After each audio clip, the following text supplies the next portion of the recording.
Baghdad in 1200 AD was not a fallen city, but a breathing one where markets opened, water flowed, books were read, and lives continued quietly, long after glory faded, without announcements, without witnesses, and without needing history's permission to exist.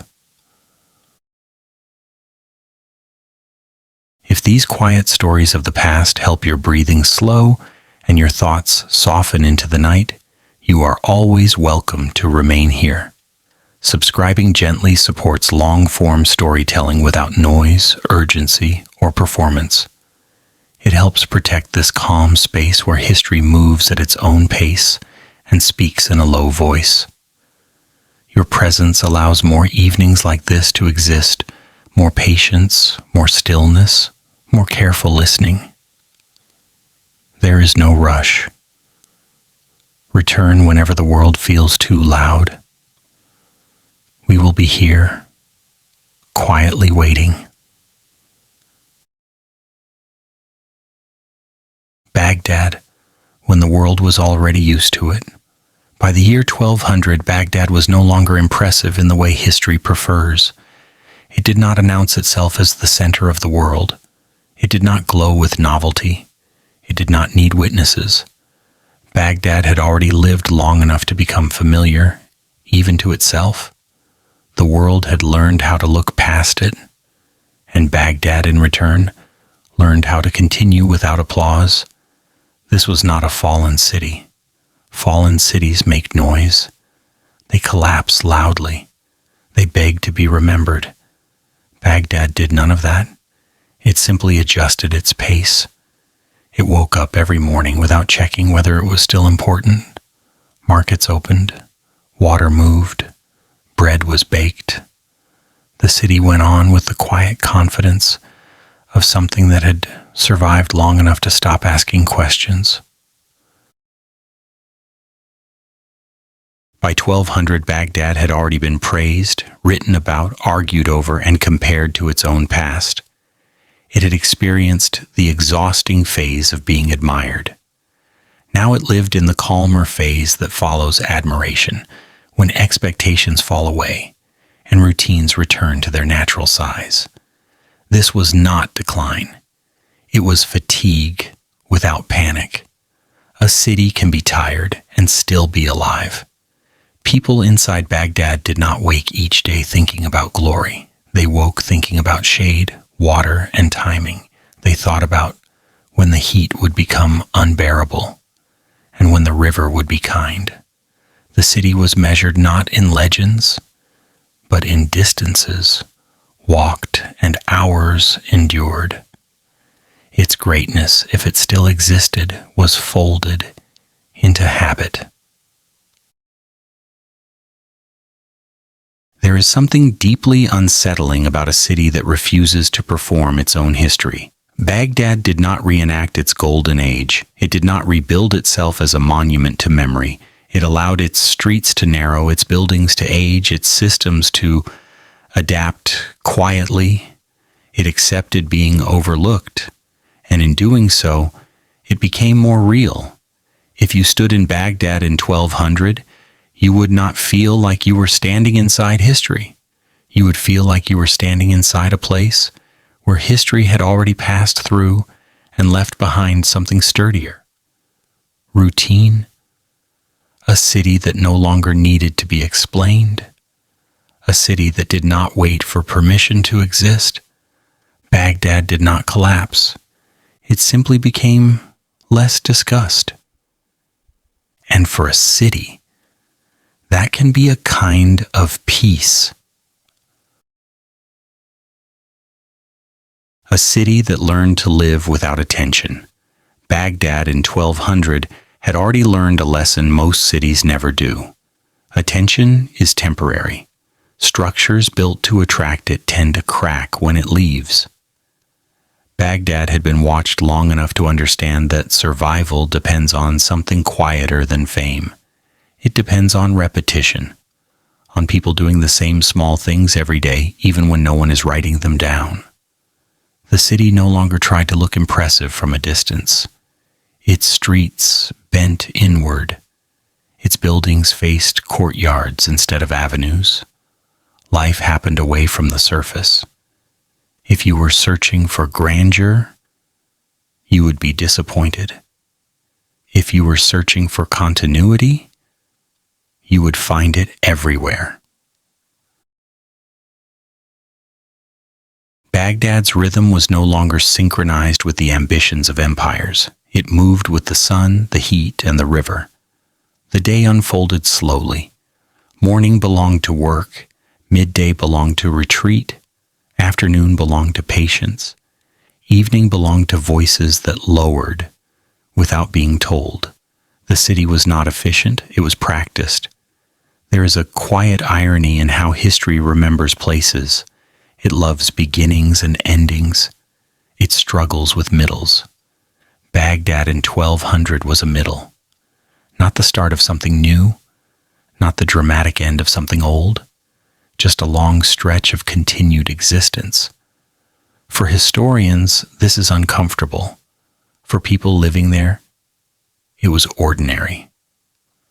Ordinary life is rarely described with care. It lacks sharp edges. It resists narrative. Baghdad's streets were filled with people who did not consider themselves part of a story. They were part of a schedule. They repeated tasks their parents had repeated. They improved nothing. They broke nothing. They simply maintained. This is where the city became unsettling in a deeper way. Baghdad demonstrated that civilization does not require constant progress. It requires persistence, the ability to keep functioning when the excitement is gone, the willingness to remain useful after admiration fades. Baghdad did not rebuild itself into memory. It allowed memory to pass through and leave. The city remained, not as a symbol, but as a place where people still needed to live. That need was stronger than nostalgia, stronger than pride, stronger than history's preference for spectacle. If the world had already grown used to Baghdad, Baghdad had grown used to that too. And that mutual indifference created a strange stability. A city no longer burdened by expectation can breathe differently. It can rest. What remains when glory is no longer required? What remains of a city when it no longer needs to be admired is often more revealing than what existed at its peak. Baghdad in 1200 was stripped of performance. What was left was structure. Not monumental structure, but human structure. The invisible systems that allow life to continue even when no one is watching closely. The city did not attempt to preserve itself as an image. It preserved itself as a process. Things wore down. Things were repaired, not improved, not modernized, simply restored enough to function. Baghdad did not aim upward. It aimed forward, one day at a time. There is a subtle humor in this, if you listen closely. History tends to treat cities like speeches. They are expected to build toward a climax. Baghdad refused. It became more like a long conversation that no one bothered to summarize. It did not care whether future centuries would find it interesting. Baghdad existed because it was needed. That need was unremarkable. People needed water, they needed food, they needed shelter that did not collapse in heat. They needed a place where tomorrow could reasonably be expected to arrive. The city provided that, nothing more, nothing less. In this way, Baghdad in 1200 was more honest than many of its remembered versions. It did not pretend to be eternal. It did not frame itself as destiny. It accepted impermanence without dramatizing it. The city lived with the calm resignation of something that knows it will change again and does not rush the process. This is the version of Baghdad that rarely makes it into textbooks. Not the capital of the world, not the jewel of an age, but a city that learned how to exist after history stopped paying close attention. a city that continued not because it was exceptional, but because it was sufficient. Baghdad did not need to be saved. It needed to be lived in. And that, quietly, is exactly what happened. Before we move deeper into the details of daily life inside Baghdad in 1200, it helps to pause, not to gather facts, but to adjust our expectations. This is not a story about sudden events or decisive moments. It is a story about continuity, about what happens when a city has already passed through its most dramatic chapters and discovers that life does not stop afterward. Baghdad at this time was not waiting for something to happen. It was already busy with what always happens. Water had to be carried. Goods had to move. People had to find shade, rest, and a way through the day. The city's importance was no longer announced from above. It was negotiated from below through routines that repeated quietly and reliably. To understand Baghdad in 1200, we must let go of the idea that history moves in straight lines. Cities do not rise, peak, and fall on command. They stretch, they thin, they adapt. They change shape without changing purpose. Baghdad did not vanish when attention shifted elsewhere. It adjusted to a different scale of existence. This episode is not an attempt to recover lost greatness. It is an invitation to sit with what remains when greatness is no longer required, to listen to the slow sound of a city that has learned to live without being admired, to notice the details that only appear when the noise fades.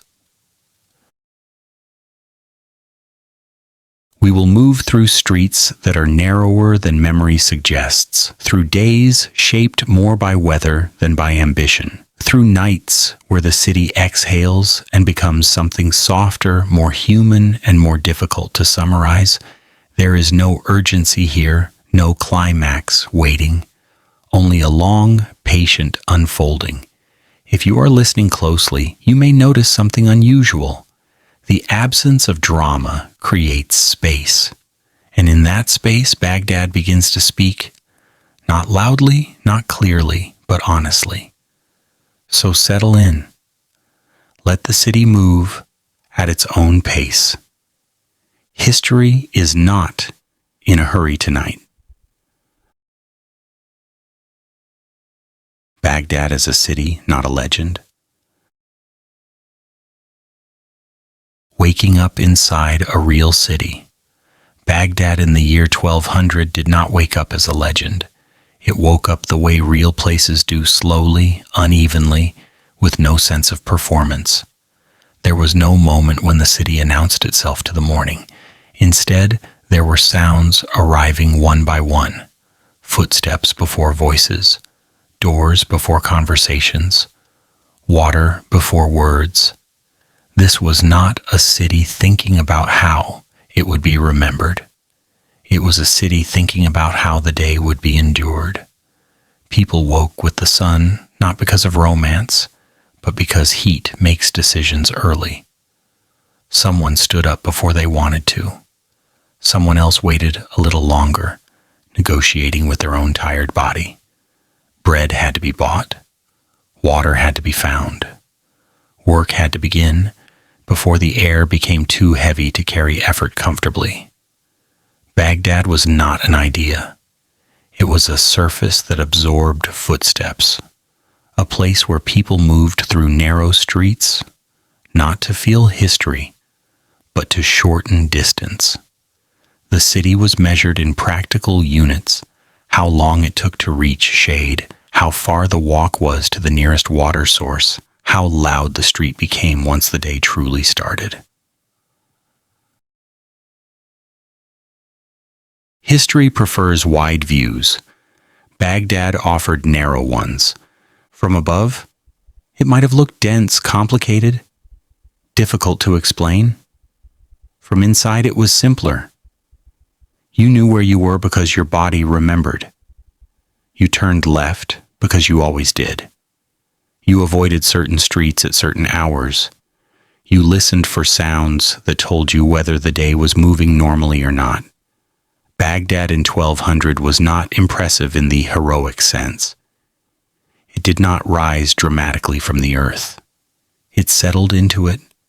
The city had learned how to exist without exaggeration. Buildings leaned into age. Streets curved where convenience had defeated planning. Nothing tried too hard. There is something quietly ironic about how cities become legends. The more they are remembered for greatness, the less their ordinary life is allowed to exist. Baghdad resists this. Even in 1200, long after its most famous moments, it continued to function without needing to remind anyone who it used to be. If you stood inside the city long enough, you would notice something subtle.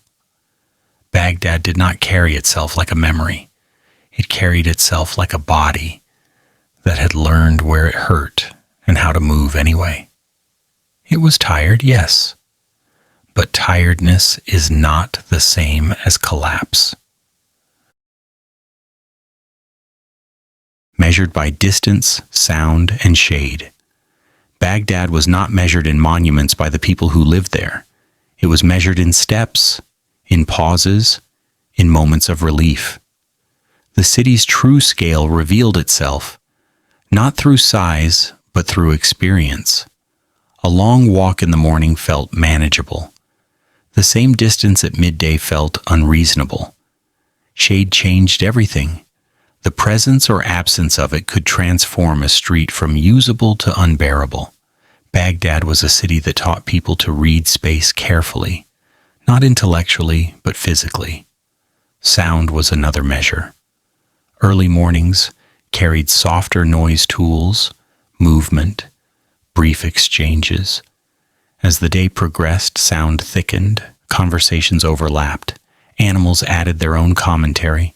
The city did not roar, but it did hum, a constant reminder that many lives were unfolding at once, none of them particularly dramatic. Baghdad was not silent, but it was rarely loud without reason. Loudness required energy. Energy was conserved. This was a city that respected limits, not because it wanted to, but because it had learned to. You did not rush through Baghdad. Rushing punished the body. You did not linger too long in open spaces. The sun discouraged that. The city trained its inhabitants gently but firmly. There is a small, almost humorous truth here. Baghdad did not need laws to enforce moderation. Climate did most of the work. History often imagines cities as engines of ambition. Baghdad in 1200 was more like a system of negotiation between effort and rest, between movement and stillness, between what needed to be done and what could wait until tomorrow. And many things could wait. The city did not reward urgency. It rewarded familiarity, knowing when to stop, knowing when to move, knowing which streets offered relief and which demanded endurance. This knowledge was not written. It was carried in the body, passed through habit rather than instruction. Baghdad's greatness, if it still existed, was hidden inside this adaptability, not in how much it could achieve, but in how long it could continue. A city that knows how to slow itself survives differently than one that only knows how to expand. Baghdad did not stretch itself thin in 1200. It folded inward, conserving strength. A city that measures itself by shade understands something history often forgets, that survival is not dramatic. It is repetitive. Body that learned its own fatigue. By 1200, Baghdad behaved less like a symbol and more like a body that knew its limits, a body that had already experienced strain and adjusted accordingly. This was not weakness, it was experience. Cities that have not yet learned fatigue push themselves too hard. They expand without restraint. They build as if tomorrow is guaranteed. Baghdad had already passed that phase. It had been ambitious once. It had been celebrated. It had been watched. And then gradually, it had learned something quieter. Attention does not last. So the city stopped performing. It did not abandon itself, but it simplified. It allowed systems to become smaller. It allowed expectations to shrink. It traded visibility for stability. There is a gentle irony in this. Baghdad did not become less complex. It became less interested in being explained. Complexity remained, but it lived below the surface, in routines, in arrangements, in the unspoken agreements that keep daily life moving without friction.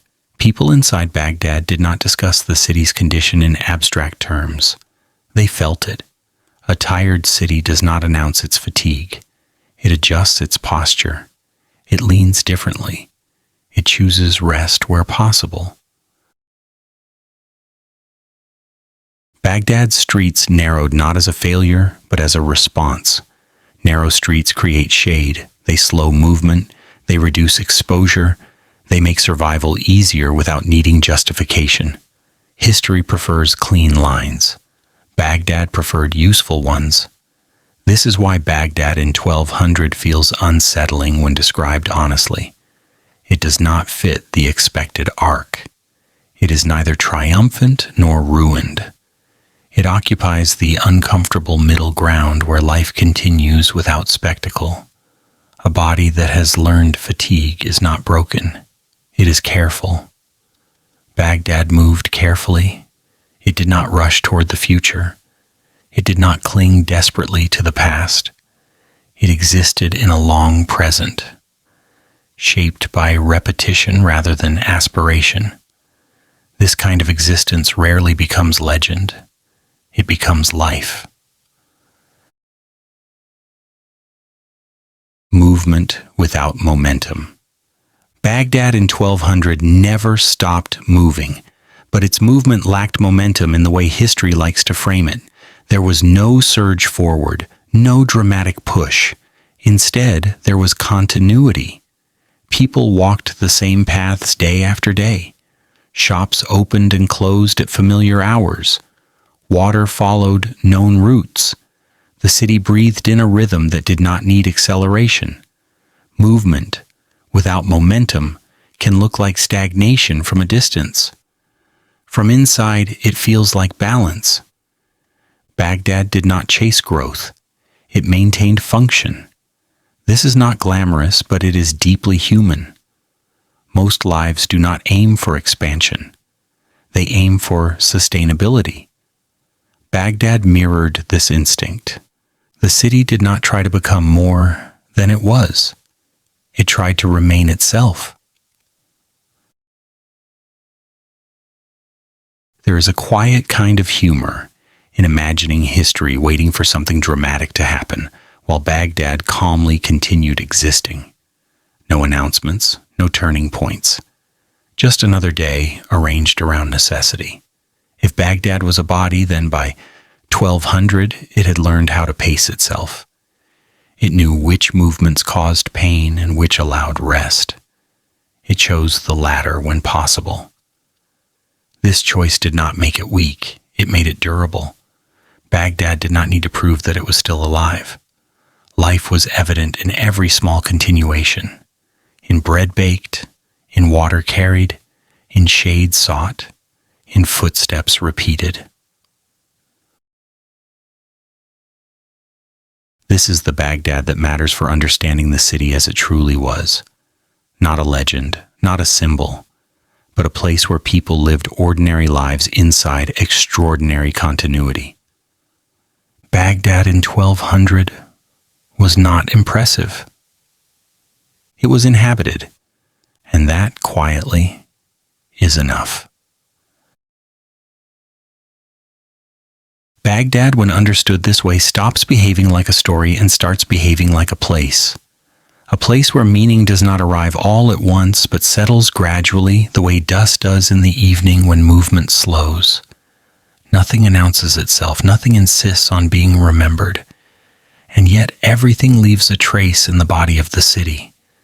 This is why Baghdad in 1200 cannot be reduced to a single image. It is not a skyline, it is not a ruin, it is not a memory of brilliance fading into shadow. It is a pattern of lives overlapping quietly, each one small enough to be ignored by history, but together strong enough to keep the city breathing. The city's endurance was not heroic, it was procedural. People knew what to do because they had done it before. They knew where to walk because their feet remembered. They knew when to stop because stopping was part of surviving. Baghdad did not require inspiration to continue. It required familiarity. There is a gentle irony in this. The more a city becomes legendary, the less room there is for its ordinary inhabitants. Baghdad resisted that fate by refusing to behave like a legend. It allowed itself to be dull in places, repetitive, predictable, safe in its own tiredness. A city that accepts fatigue learns how to rest without collapsing. Baghdad did this well. It did not stretch itself thin, chasing importance. It let importance drift elsewhere. In return, it kept something far more valuable: continuity. If you listen closely, you can almost hear it. Not a dramatic sound, just the low, steady rhythm of a city that has learned how to live after excitement, a rhythm that does not impress but endures. Baghdad in 1200 was not waiting for history to return its attention. It had already moved on to the next day, and the next, and the one after that. Days stacked gently on top of each other, forming a life that did not need to be summarized. This is the uncomfortable truth that legends tend to hide. Cities are not made of moments, they are made of days. Baghdad understood this long before we tried to explain it. So when we speak of Baghdad as a city, not a legend, we are not diminishing it. We are finally seeing it clearly as a place that chose existence over performance, habit over memory, survival over spectacle. Baghdad did not ask to be admired. It asked only to be livable. And in 1200, quietly, patiently, without insisting on its past, it was. The river still decides everything. The city that checks water before it checks power. Baghdad in 1200 does not begin with a palace in the mind. It begins with water, not as a metaphor, not as a scenic detail, but as a practical fact that arrives before ambition, before ceremony, before anyone has time to pretend the day belongs to them. You can feel it in the way the city wakes, not by looking upward for authority, but by glancing sideways toward the river's mood. A city like Baghdad learns quickly that the river is not a decoration, it is the schedule. The Tigris is not interested in being admired. It does not ask for banners, it does not accept compliments. It simply moves, sometimes steady, sometimes swollen, sometimes low enough to expose the small private truths of mud and stones and half-forgotten steps. It does not announce its reasons. It does not explain itself. It does not have a committee. And that, quietly, makes it more consistent than most human power. In Baghdad, the ordinary person does not need to believe in the river. They only need to notice it. The level matters. The flow matters. The current changes the meaning of distance. A trip that feels short on land becomes complicated on water when the river's pace shifts. A dock that is useful one month becomes awkward the next. A landing that welcomed boats yesterday can become a slippery argument today. The city adapts without drama. That is one of Baghdad's older talents. It adjusts its routes, its errands, its small economies around what the river allows. This is not romance, this is survival. Practiced so many times, it begins to look like habit. People learn to read the river the way they read heat, through the body, through the face, through the careful choice to move earlier, rest longer, carry less. Baghdad is not controlled by the Tigris in the theatrical sense. It is shaped by it in the daily sense, by the quiet arithmetic of what can be moved today and what can wait. And there is a mild irony here, soft enough to smile at without waking anyone. Empires rise believing they will organize everything. But in Baghdad, even in 1200, the river continues to organize the simplest, most stubborn truths. Power can change a law. Water changes the cost of bread, the ease of transport, the timing of labor. Power can declare. Water can deny without saying a word. So if you want to understand Baghdad as a living city, not as a legend, start where the city starts, at the river's edge, where the day's first decisions are made quietly, not by officials, but by people who know that the Tigris does not care how important anyone feels today. Small docks, daily boats, and the work that never becomes a story. Baghdad's river life in 1200 is not a grand tableau. It is not a single monumental harbor where history gathers in neat groups. It is a network of smaller places, little docks, informal landings, steps worn by use rather than designed for beauty. These are not the kind of spaces that get carved into stone with proud inscriptions. They are the kind that collect fingerprints, footprints, and the faint scent of wet rope. Boats come and go in rhythms that feel both ordinary and essential. Some arrive early, before heat makes effort feel expensive. Some leave late when the light softens and the city's edges blur into calm. Each boat carries something practical: food, timber, clay goods, textiles, sacks that suggest grain, bundles that suggest routine.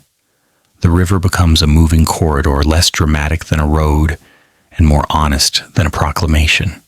People at these small docks are not thinking about trade networks in the way a historian might. They are thinking about whether the cargo arrives intact, whether the boat can be unloaded without delay, whether the rope holds, whether the water level makes the step down safe. The river is not just a channel, it is a daily test of timing. If you arrive too early, you wait. If you arrive too late, you miss what you needed. Baghdad's river teaches this kind of patience without a lecture. And because we're being gently honest, this is where civilization often lives, in the boring parts. The river supports the kind of labor that does not sparkle. Loading, unloading, counting, carrying, fixing, sweeping, negotiating the small, unromantic details that keep a city from becoming a beautiful dead idea. If you listen closely, the riverfront is full of soft sounds: wood against wood, rope against post, footsteps finding grip, voices not raised but steady. The city's relationship with these docks is intimate. A palace might be impressive, but you can ignore it for a day and still eat.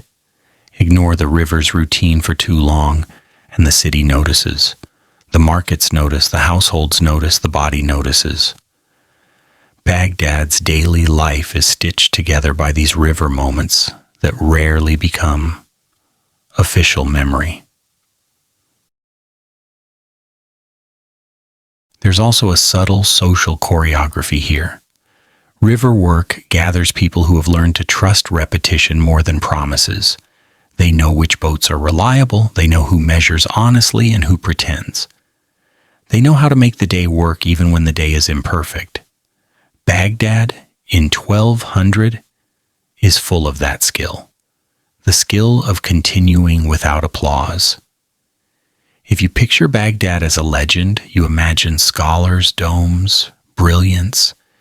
If you picture Baghdad as a city, you imagine hands at the river, doing what hands have always done, turning movement into sustenance.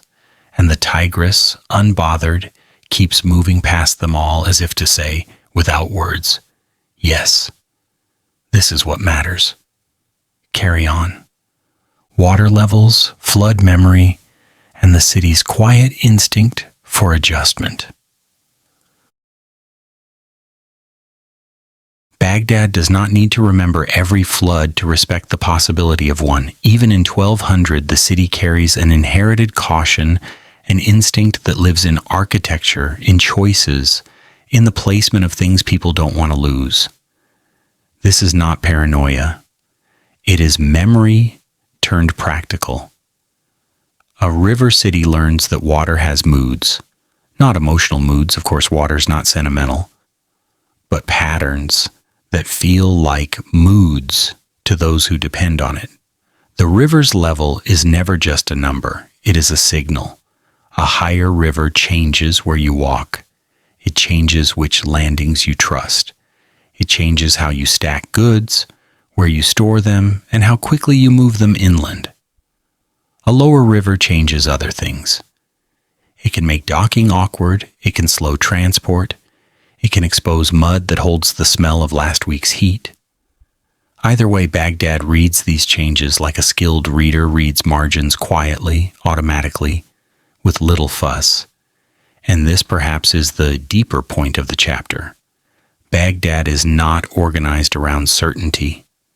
Baghdad is organized around adaptation. The river is the teacher. It never explains. It never apologizes. It never offers a stable contract. It offers movement, and the city learns to build life on top of that movement. This creates a different kind of civic intelligence, not the proud kind that announces itself with banners and speeches, the quiet kind that prevents disaster by refusing to be surprised. People learn where water tends to go when it becomes impatient. They learn which paths become slippery. They learn which walls hold, which edges soften. This knowledge is passed through experience more than writing. It's carried in decisions that look small. Don't store that there. Move this earlier. Tie the rope differently. Take the longer path if the shorter one is unstable today. And if you're listening in a sleep-soft way, you might notice how calming this is. A city that expects variability does not panic as easily. Baghdad by 1200 has practiced not panicking. It has lived through enough changes, political, economic, seasonal, that it begins to treat instability as normal. That is not resignation. That is realism. Here comes the mild irony again, slipping in like a quiet joke. Rulers often want to be the center of the city's emotional life. They want their decisions to feel like the weather, but Baghdad's real weather has always been actual weather, actual water, actual heat. Authority can demand attention. Water simply receives it. The city's nerves are tuned to the river first. A proclamation might be discussed. A change in the current is felt. So the river becomes a kind of unspoken calendar. It tells people when to hurry without shouting. It tells people when to slow down without insulting them. It tells the city, gently but firmly, that control is not a feeling, it is a practice. In 1200, Baghdad does not behave like a city that believes tomorrow will be identical to today. It behaves like a city that knows tomorrow will differ and that it will adjust. Quietly, as it always has. The Tigris is not the city's ornament. It is the city's training. Power changes. Water doesn't care. And Baghdad keeps breathing anyway. If you stand near the river long enough that you stop expecting dramatic events, you begin to understand the deepest insult the Tigris offers to human ambition. Indifference, not cruelty, not aggression. Indifference. Power changes. People argue about power. People fear power. People remember power. But water does not remember in that way. Water does not admire. Water does not resent. Water does not keep lists of who ruled last year. The river moves past names as easily as it moves past reeds. And Baghdad, living beside it, absorbs this lesson whether it wants to or not. This is why Baghdad in 1200 feels so different from a story about rise and fall. It is not a city defined by a single arc. It is a city defined by continuity under changing conditions. The river makes that continuity possible, while also refusing to flatter it. It supports Baghdad and ignores Baghdad in the same motion. It gives and it takes without emotional commentary. And that strange combination, support without praise, presence without performance, shapes the city's temperament. Baghdad becomes a place where life continues without needing to be impressed by itself. The river, in a way, teaches humility to the whole urban organism. Not a moral humility, not a preached humility, just the quiet recognition that the most decisive forces in daily life are often the least interested in your status. So Baghdad's greatness in 1200 is not the greatness of conquest or spectacle. It is the greatness of a city that still knows how to function, that still knows how to eat, how to move goods, how to wake up and do the day again. This kind of greatness does not pose for portraits. It doesn't fit neatly into triumphant summaries, but it is the kind that keeps people alive and keeps a city from becoming a museum of its own reputation. The Tigris remains the center because it remains the honest center, not a palace, not a court, not a shifting claim of legitimacy. The river tells the truth in the simplest language: flow, level, current, timing. Baghdad answers in the only language that matters for survival: adjustment, routine, repetition. And at the end of the day, when heat loosens its grip, when the city's edges soften, when boats settle and ropes relax, you can feel how the river holds the city in place without holding it tightly. Baghdad lives near the Tigris the way a person lives near a steady sound at night, not because it is dramatic, but because it is constant. It becomes part of the background that makes sleep possible. Power changes. The river does not care. And Baghdad in 1200 continues to breathe anyway, quietly, patiently, as if it has learned that being alive is not the same as being celebrated. Sometimes it is simply being there, doing the work, and letting the water move past again and again, like time that refuses to make a speech. By the time night arrives, the river becomes something else again. Not a route, not a boundary, just a presence. The sound of water moving in the dark is softer, less directive, almost forgiving. Boats are quieter now, movements slow. The city releases its grip on urgency and lets the river lead the pace once more. Baghdad at night listens differently. Without the pressure of daylight, the river's influence becomes more intimate. It cools the air. It settles dust. It carries reflections instead of cargo. People do not gather here to make decisions. They gather because standing near water has always made the body feel less alone.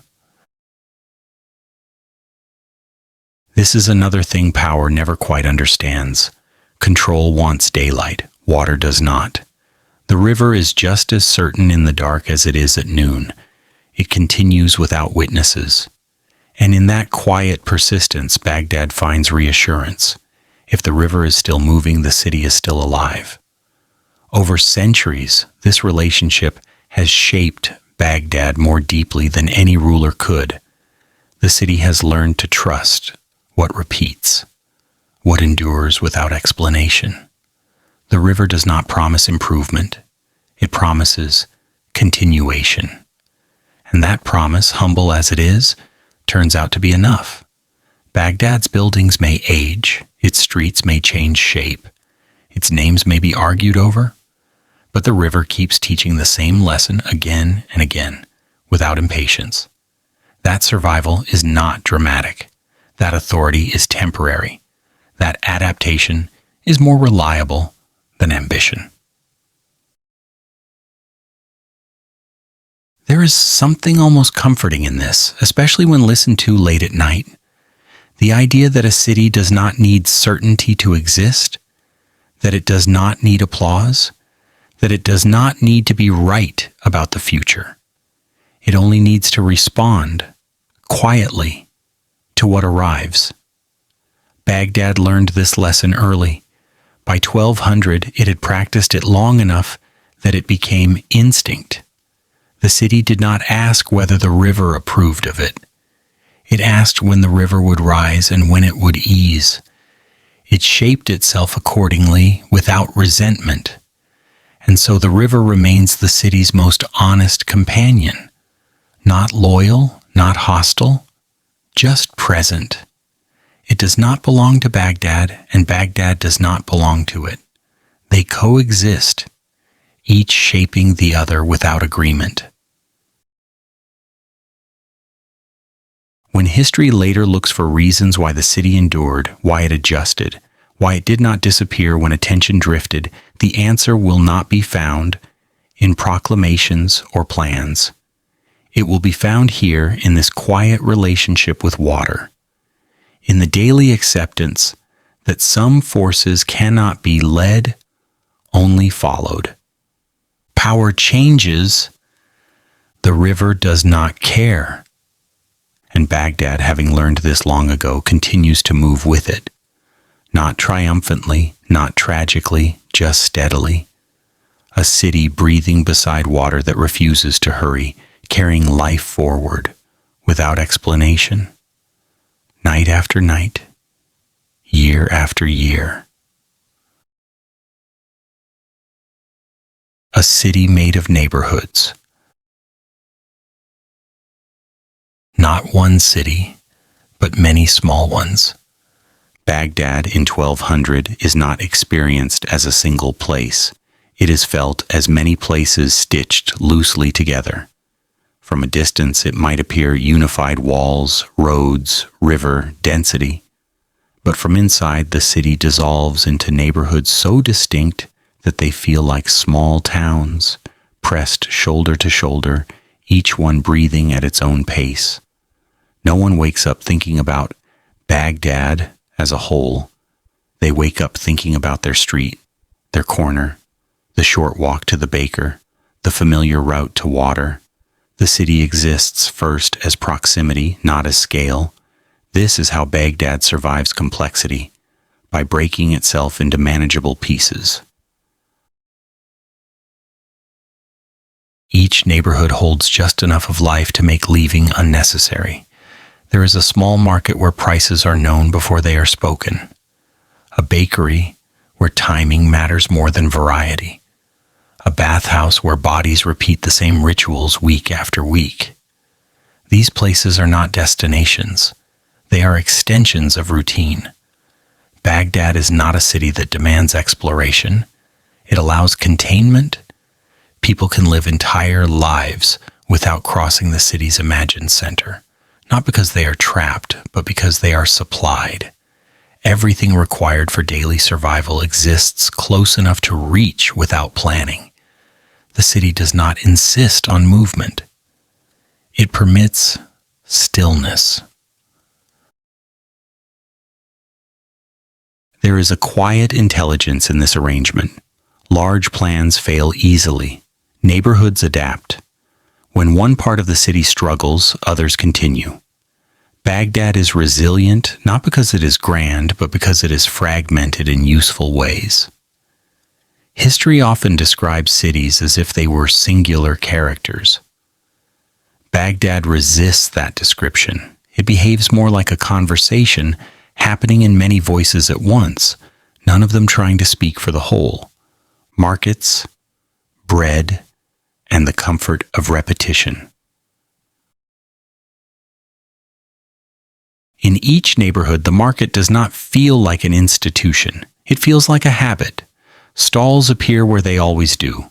Goods are arranged in familiar ways. The same people return, not out of loyalty, but out of efficiency. Knowing where to stand matters more than knowing where to look. Bread is the anchor of this system. Bakeries open early because hunger does not negotiate. The smell of bread becomes a signal that the day has begun properly. It is not dramatic. It is reassuring. Baghdad does not announce morning with bells or declarations. It announces it with bread. This repetition is not accidental. It is the city's strategy. Bathhouses follow the same logic. They are not luxuries, they are maintenance. Bodies need care the way streets need sweeping. These spaces absorb the city's exhaustion and release it slowly. Heat, steam, silence, routine. The city cleans itself one body at a time, and because everything repeats, memory becomes unnecessary. You do not need to remember when the market opens. Your feet know. You do not need to plan your route. Your body takes it. Baghdad removes decision-making wherever possible, conserving energy for what cannot be avoided. There is a subtle humor in how unimpressive this all sounds. No vision statements, no grand designs. Just people doing the same things in the same places because doing otherwise would cost more effort. Civilization here does not feel ambitious, it feels practiced. Baghdad's neighborhoods keep the city alive not by innovation, but by reliability. When something works, it is repeated until it becomes invisible. And invisibility in a city is often a sign of success. Lives that rarely need the whole city. Most residents of Baghdad in 1200 do not experience the city as a whole. They experience it as a small orbit. Home, market, bath, water, return. This orbit may expand slightly over a lifetime, but not dramatically. There is no expectation that one should see everything. This is not limitation. It is sufficiency. The city does not pressure its inhabitants to participate in a shared urban identity.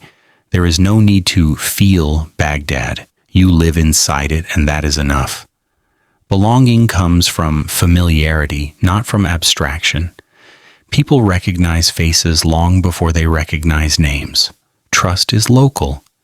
Reputation is neighborhood-sized. Problems are solved close to where they appear. Baghdad does not centralize daily life. It distributes it. This distribution creates a kind of calm. When your world is small enough to understand, uncertainty feels manageable. You know where help comes from. You know where trouble tends to settle. You know which streets quiet down first at night. Baghdad's neighborhoods are not equal, but they are comparable. Each one contains a version of the city that works well enough on its own. Together they form a larger organism that does not rely on coordination to survive. History often praises cities for unity. Baghdad thrives on repetition instead. The same pattern, multiplied hundreds of times, becomes more durable than any single plan. A city held together by habit, not design. Baghdad does not exist because someone designed it to. It exists because people repeated what worked, over and over. Habit becomes structure. Routine becomes infrastructure. The city holds together not through ambition, but through memory embedded in behavior. There is no master plan keeping Baghdad intact in 1200. There is no central vision pulling everything forward. And yet the city remains coherent. This coherence comes from countless small decisions made the same way day after day. Habit is underestimated by history. It lacks drama. It resists explanation. But it is habit that carries cities through long middles, long stretches where nothing important seems to happen. Baghdad is in such a stretch, and it knows how to inhabit it. Each neighborhood repeats the same quiet miracle. Life continues without needing to be remarkable. People age, children grow, shops change hands, streets wear down and are patched. Nothing announces itself as history, and that is precisely why it lasts. Baghdad is not a block of stone. It is a mosaic of routines. Remove one piece, and the others remain. This is how the city absorbs change without collapsing. Fragmentation becomes strength. So when we say Baghdad is a city made of neighborhoods, we are not describing its weakness. We are describing its survival strategy. A city that does not depend on grand coordination can endure neglect. It can survive being overlooked. Baghdad does not need a plan to exist. It needs habits to continue. And in 1200, quietly, without insisting on attention, they do. As the evening settles over Baghdad, the neighborhoods grow more distinct rather than less. The city does not blend together at night. It separates gently, each quarter retreating into its own familiar silence. Lamps appear in predictable places. Doors close in the same order they always have. Voices lower without instruction. No one needs to coordinate this. Habit does the work. In these moments, it becomes clear that Baghdad is not held together by ambition, but by trust in repetition. Each neighborhood assumes the others will continue as they always have. There is no anxiety about whether the city will still be there tomorrow. It has been there yesterday, and the day before, and long before anyone thought to worry. This is the kind of stability history rarely notices. It does not announce itself. It does not produce events. It simply persists. The neighborhoods do not compete to define the city. They coexist, each one content to be sufficient rather than exceptional. There is something quietly generous in this arrangement. Baghdad does not demand that its inhabitants carry the weight of the whole city. It allows them to live small lives inside a large one, to care deeply about a few streets instead of abstract greatness, to belong without needing to explain why. And perhaps this is why the city survives long stretches of uncertainty. When pressure arrives, it does not strike a single center. It disperses. One neighborhood absorbs change while another remains steady. The city bends instead of breaking, not because it planned to, but because it never depended on being rigid. Baghdad in 1200 does not feel like a place waiting for transformation. It feels like a place satisfied with continuation. This satisfaction is not pride, it is relief. Relief that life does not require reinvention every morning. So when we think of Baghdad as a city made of neighborhoods, we are not diminishing its scale. We are finally understanding it on its own terms. A city that survives not by becoming one thing, but by allowing itself to be many small things at once. Baghdad does not ask its neighborhoods to become something greater. It asks them only to remain. And night after night, quietly, without ceremony, they do. Work, not glory. In Baghdad, around the year 1200, the city does not define itself by what it once was. It defines itself by what still needs to be done today. Work arrives before memory. Routine arrives before reputation. And glory, if it ever mattered, has already been quietly replaced by something more useful. Baghdad is not sustained by heroes. It is sustained by workers. The city wakes because people wake with obligations. Hands begin moving before stories do. A craftsperson checks tools that have already been used too many times to look impressive. A scribe prepares materials not to make history but to prevent confusion. A merchant counts what remains, not what once existed. A porter stretches before lifting weight that will not become memorable, but must be moved anyway. This is a city built on professions, not performances. In Baghdad, work is not romantic. It is repetitive, physical, and precise. Doing the job correctly matters more than doing it visibly. Doing it on time matters more than doing it beautifully. And doing it in the right place matters more than being known for it later. Reputation exists, but it is practical. You are known for reliability, not brilliance. For accuracy, not ambition. The city remembers who shows up, not who speaks well.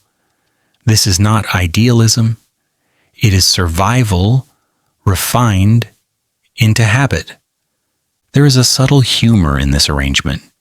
History tends to praise moments of greatness, while cities quietly depend on moments of correctness. Baghdad understands this. It does not reward imagination if imagination disrupts function. It does not tolerate lateness if lateness delays everyone else.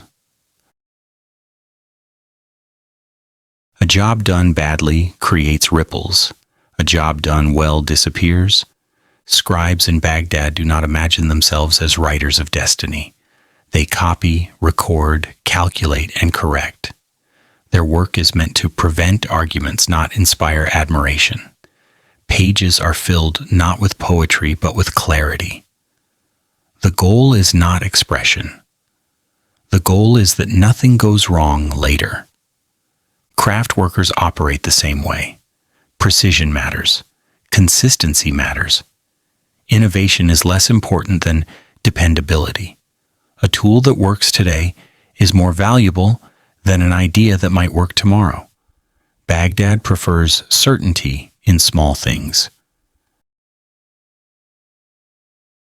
Merchants move through the city with an awareness of time that borders on instinct. They know when the streets are passable, when the heat interferes, when delays cost more than effort. Trade is not about expansion. It is about continuation. Enough movement to sustain life, not enough to impress anyone watching.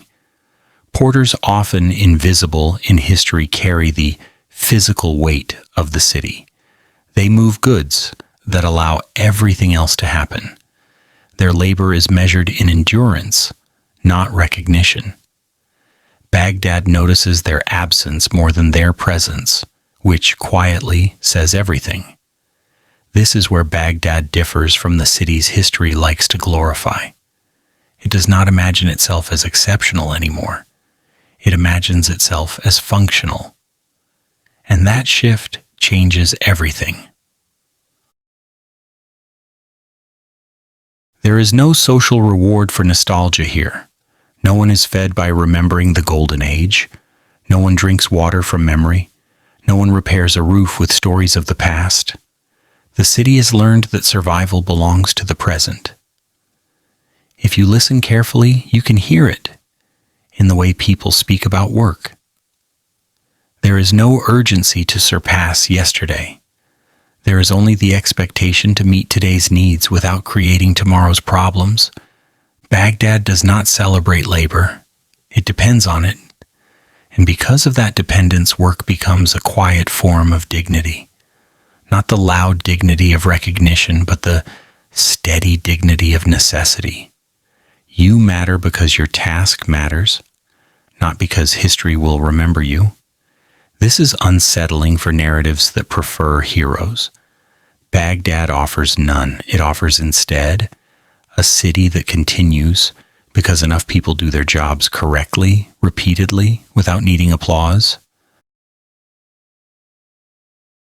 There is also something gently ironic in how this looks from a distance. Outsiders may wonder where the ambition went.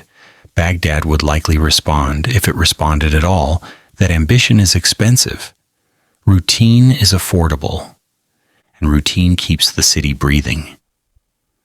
Baghdad in 1200 is not waiting to become great again. It is busy being workable. It is not planning a return to glory. It is planning tomorrow's bread, tomorrow's movement, tomorrow's clarity. No one lives off a former golden age. They live off today. And so the city survives not by remembering what it was, but by doing what it must, again, quietly, carefully, without insisting that anyone notice. As evening approaches, work in Baghdad does not stop so much as it softens. The tasks become slower, more selective. What must be finished today is finished. What can wait, waits without guilt. There is no drama and postponement here, only calculation. The city exhales through routine. Shops close not with ceremony, but with familiarity. Tools are set aside exactly where they will be picked up again. Ledgers are tied shut, not to preserve history, but to keep tomorrow uncomplicated. The value of work is measured by how little confusion it leaves behind. Baghdad's labor does not chase progress. It maintains balance. It does not aim upward. It spreads outward, evenly, quietly, like water finding its level. This is not stagnation. It is adaptation, refined through centuries of correction. There is a subtle comfort in knowing what is expected of you and nothing more. Many in the city live inside that comfort. They are not celebrated. They are not forgotten either. They are simply necessary. And perhaps that is the most honest form of survival a city can manage. Baghdad, in this moment, is not defined by conquest or collapse, by monuments or memories. It is defined by the thousands of small actions that keep it standing without asking whether it deserves to stand. Work does not save Baghdad, but without work, Baghdad would not remain. And so the city rests, not in glory, but in function. Not admired, not dramatic, just continuing.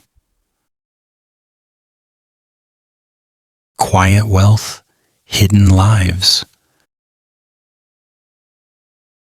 Baghdad in the year 1200 does not advertise success. It does not hang wealth from balconies or carve it into facades.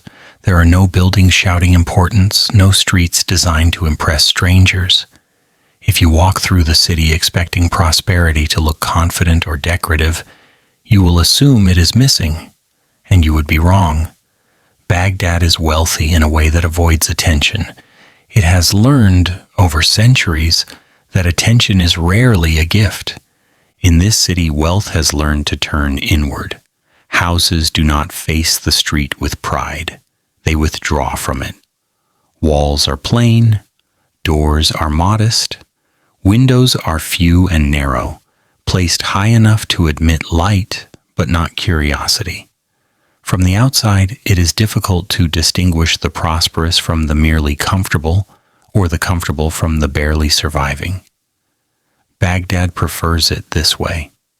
The street is not a stage. It is a corridor of movement, not judgment. Inside, however, the city changes character completely. Courtyards open quietly at the center of homes like held breaths finally released. Light enters gently, filtered by walls designed not for drama but for balance.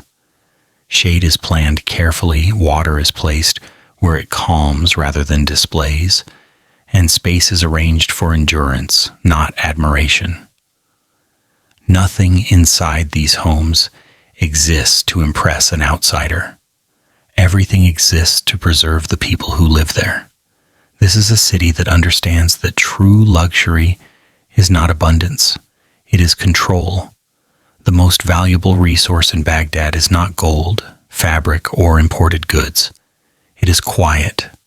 Quiet that allows rest. Quiet that allows thought. Quiet that allows time to stretch instead of collapse. In a city this dense, silence is not natural. It must be built, protected, and defended through architecture, habit, and restraint. Privacy. Here is not a sign of isolation. It is a strategy for survival. Baghdad is crowded. It has always been crowded. People live close to one another, work near one another, and depend on one another in ways that make separation impossible. The inward-facing house is not a rejection of society. It is a way to endure it without exhaustion. The city understands that constant exposure wears people down faster than labor ever could. There is a subtle, almost dry irony in the way wealth behaves here. Those with the most means work hardest to remain indistinguishable. Excess is stored, not shown. Comfort is layered into daily routine rather than displayed as status. Stability matters more than recognition.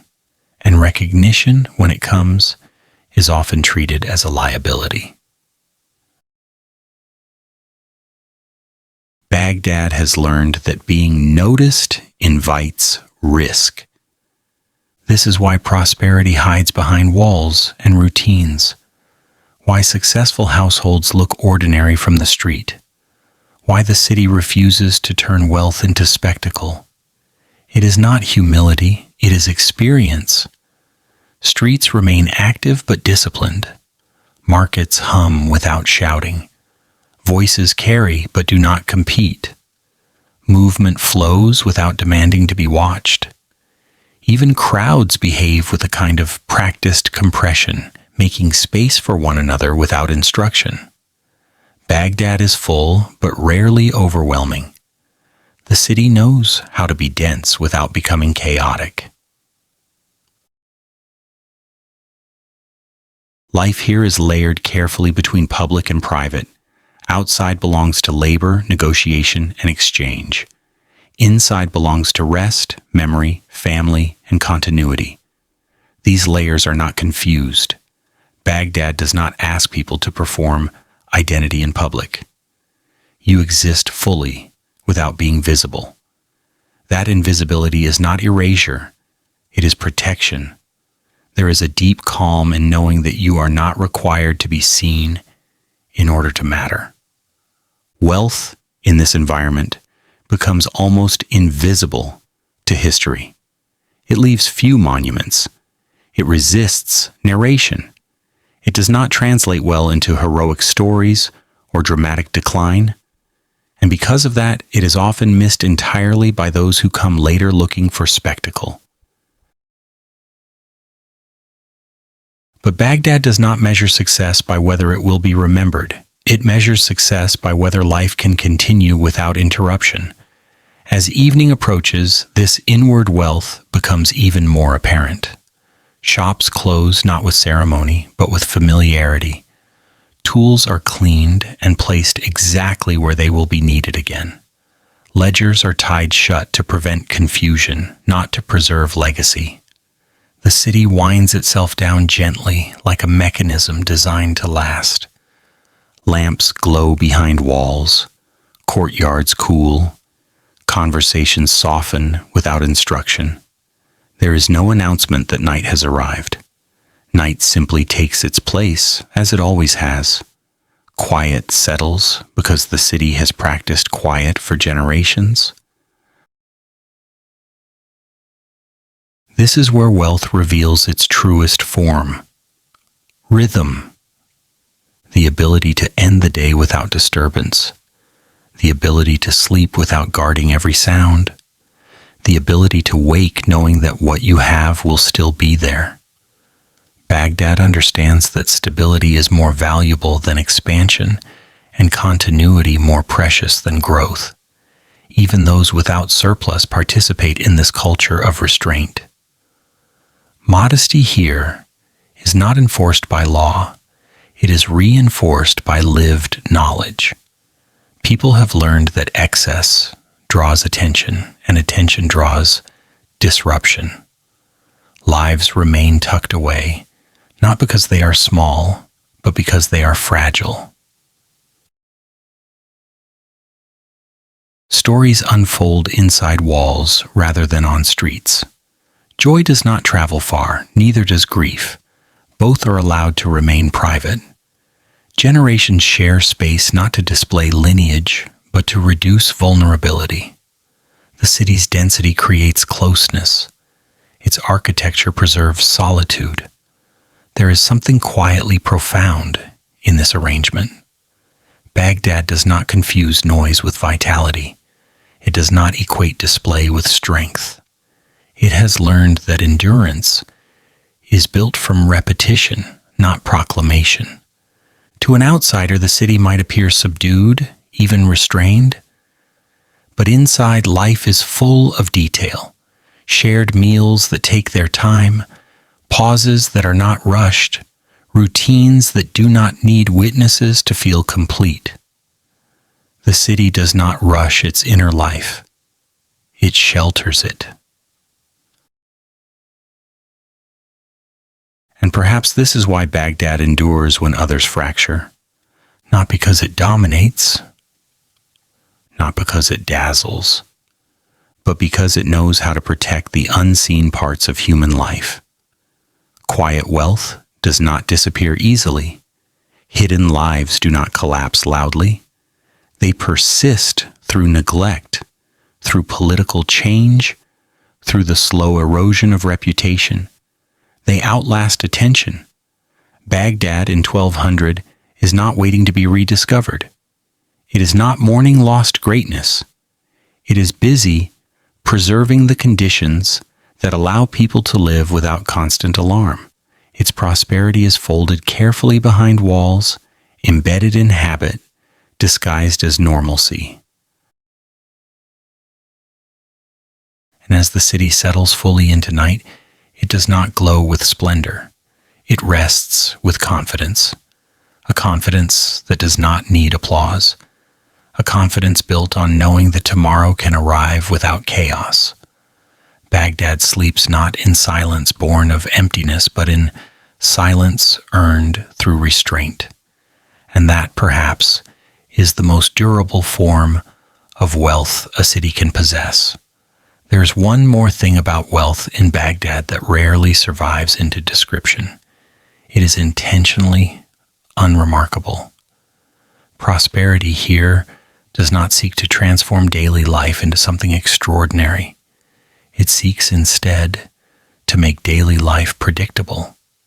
And predictability in a city shaped by centuries of uncertainty is the closest thing to comfort.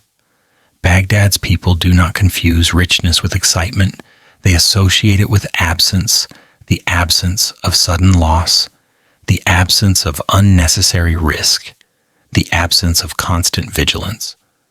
To live without needing to scan the horizon every day is already a form of privilege. To close a door at night and expect it to remain closed until morning is quiet success. This is why wealth does not hurry here. It does not multiply aggressively. It does not chase novelty. It settles, it thickens, it spreads carefully across generations, like a fabric repeatedly mended rather than replaced. The goal is not to rise, The goal is not to fall. And so life inside Baghdad's hidden homes is shaped by patience. Meals are not rushed. Conversations do not perform. Time is allowed to stretch because no one is trying to convert it into proof of importance. The city has learned that when everything must be noticed, nothing lasts. There is, beneath all of this, a subtle defiance. Baghdad refuses to let its value be defined by outside observation. It does not beg to be admired. It does not reshape itself for approval. It continues inwardly, stubbornly ordinary, choosing survival over spectacle again and again. History often struggles with this kind of city. It prefers rise and collapse, brilliance and ruin. Baghdad offers neither. It offers continuation. It offers lives lived mostly unseen, carefully protected, gently repeated. And perhaps that is why so much of it escapes the record. But the city does not mind. Baghdad has never depended on being understood. It has depended on being livable. So the wealth remains quiet. The lives remain hidden. The courtyards hold their shadows. The walls do their patient work. And the city endures not loudly, not proudly, but effectively, which in the long run may be the most radical choice a city can make. A city used to uncertainty. Familiar instability. Baghdad in the year 1200 does not wake up expecting certainty. It has not done so for a very long time.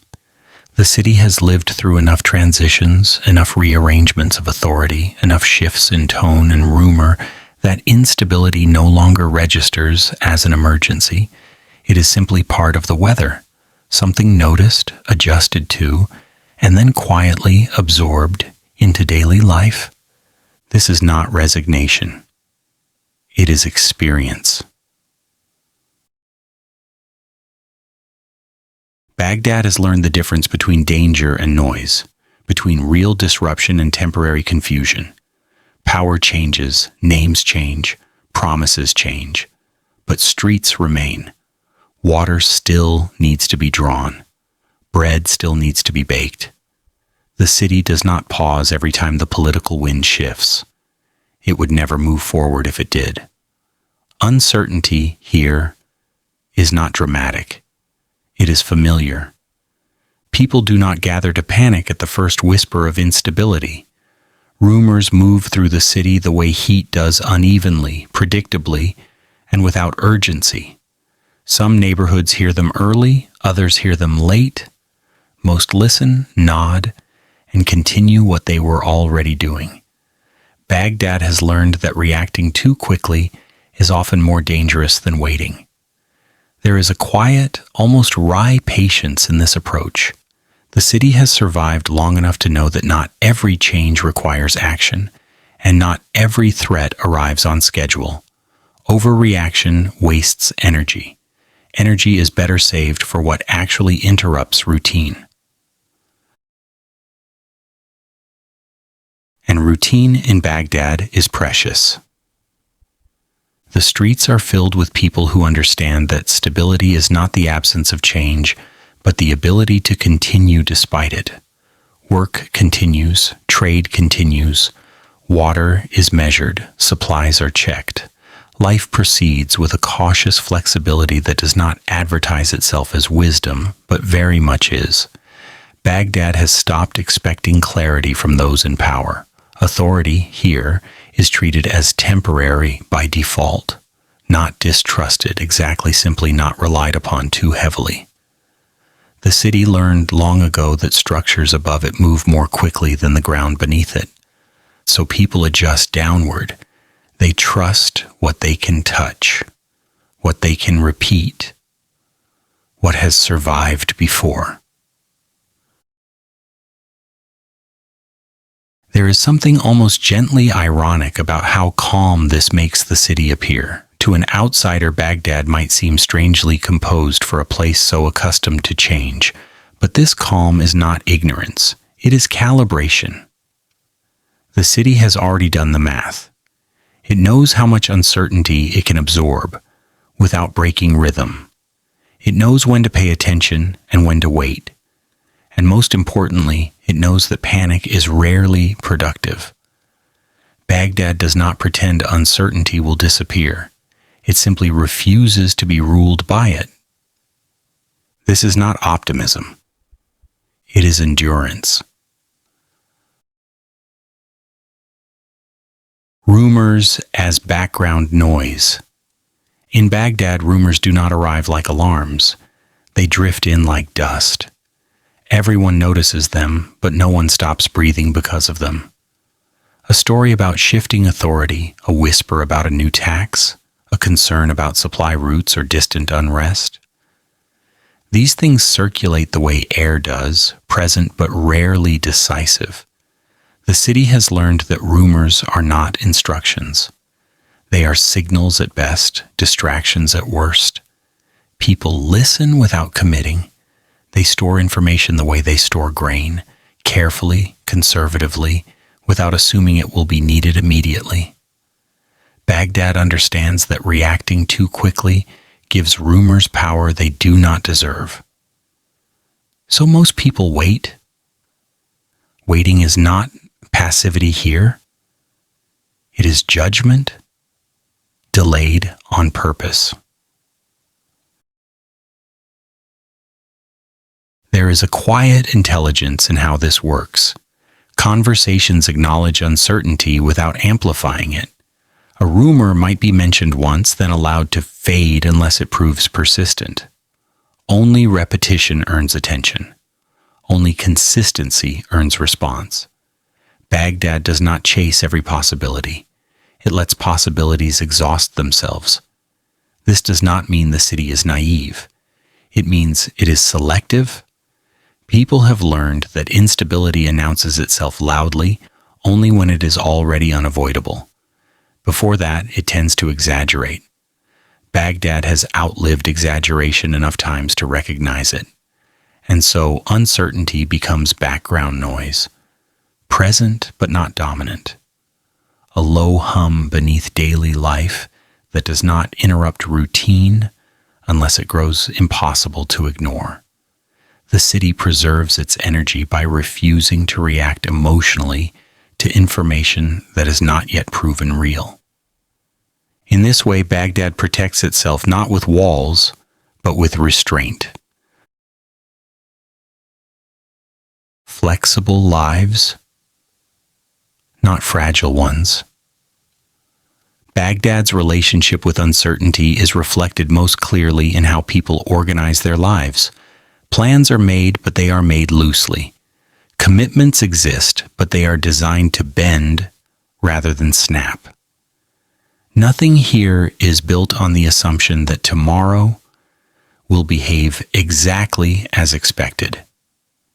This flexibility is not chaos, it is design. People learn multiple skills, not out of ambition, but precaution. Networks of support overlap. Responsibilities are shared, redistributed, adjusted quietly when circumstances shift. Baghdad has learned that resilience does not come from control, but from redundancy. If one path closes, another must already exist. Lives here are not fragile because they are not rigid. Expectations are measured.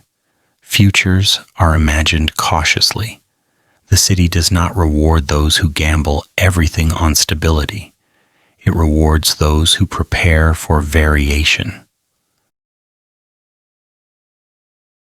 There is a faint, almost dry humor in how calmly this is accepted. Baghdad does not dramatize adaptation. It does not celebrate flexibility as a virtue. It treats it as common sense. Of course things change. Of course plans adjust. Why would anyone expect otherwise? This attitude seeps into the rhythm of the city. Delays are tolerated. Interruptions are absorbed. Adjustments are made without speeches. The city does not require explanations for why something did not unfold perfectly. It requires solutions that allow things to continue. Baghdad does not break easily because it does not insist on precision where precision is impossible. Calm as a learned skill. What surprises outsiders most about Baghdad in 1200 is not its uncertainty, but its calm. Not the absence of danger, but the absence of panic. This calm is not natural, it is learned, practiced, refined across generations who understood that fear is exhausting and exhaustion is dangerous. The city has survived long enough to know that reacting loudly does not improve outcomes. That urgency rarely equals effectiveness. That stillness, when chosen deliberately, can be a form of strength. Baghdad does not deny uncertainty. It accommodates it. It makes room for it without letting it dominate the emotional life of the city. This is not indifference. It is discipline. People sleep knowing that tomorrow may not be predictable but will likely be manageable. They rest not because everything is safe, but because constant vigilance would destroy them faster than instability ever could. The city has learned to lower its shoulders, to unclench its jaw, to breathe through change. There is something deeply unsettling and deeply soothing about this. Baghdad does not promise safety. It promises continuity. And that promise, quietly kept, is enough. The city has been through too much to panic now. It has learned that survival is not about eliminating uncertainty, but about living alongside it without letting it consume attention. Baghdad endures not because it is confident about the future, but because it is no longer surprised by it. By the time night settles fully over Baghdad, uncertainty no longer feels like a condition to be solved. It feels like something already accounted for. Lamps are lit, not because the future is clear, but because the present still requires light. Doors are closed not out of fear, but out of habit. The city moves into rest without demanding guarantees from tomorrow. This is the quiet mastery Baghdad has achieved, the ability to continue without reassurance. People do not go to sleep believing everything will be fine. They go to sleep believing that whatever comes will be handled the way things have always been handled, carefully, collectively, without unnecessary drama. The city has learned that endurance depends less on certainty than on confidence in process. There is no illusion here that power will remain stable, that systems will behave predictably, or that promises will be kept indefinitely. Baghdad has outlived such illusions.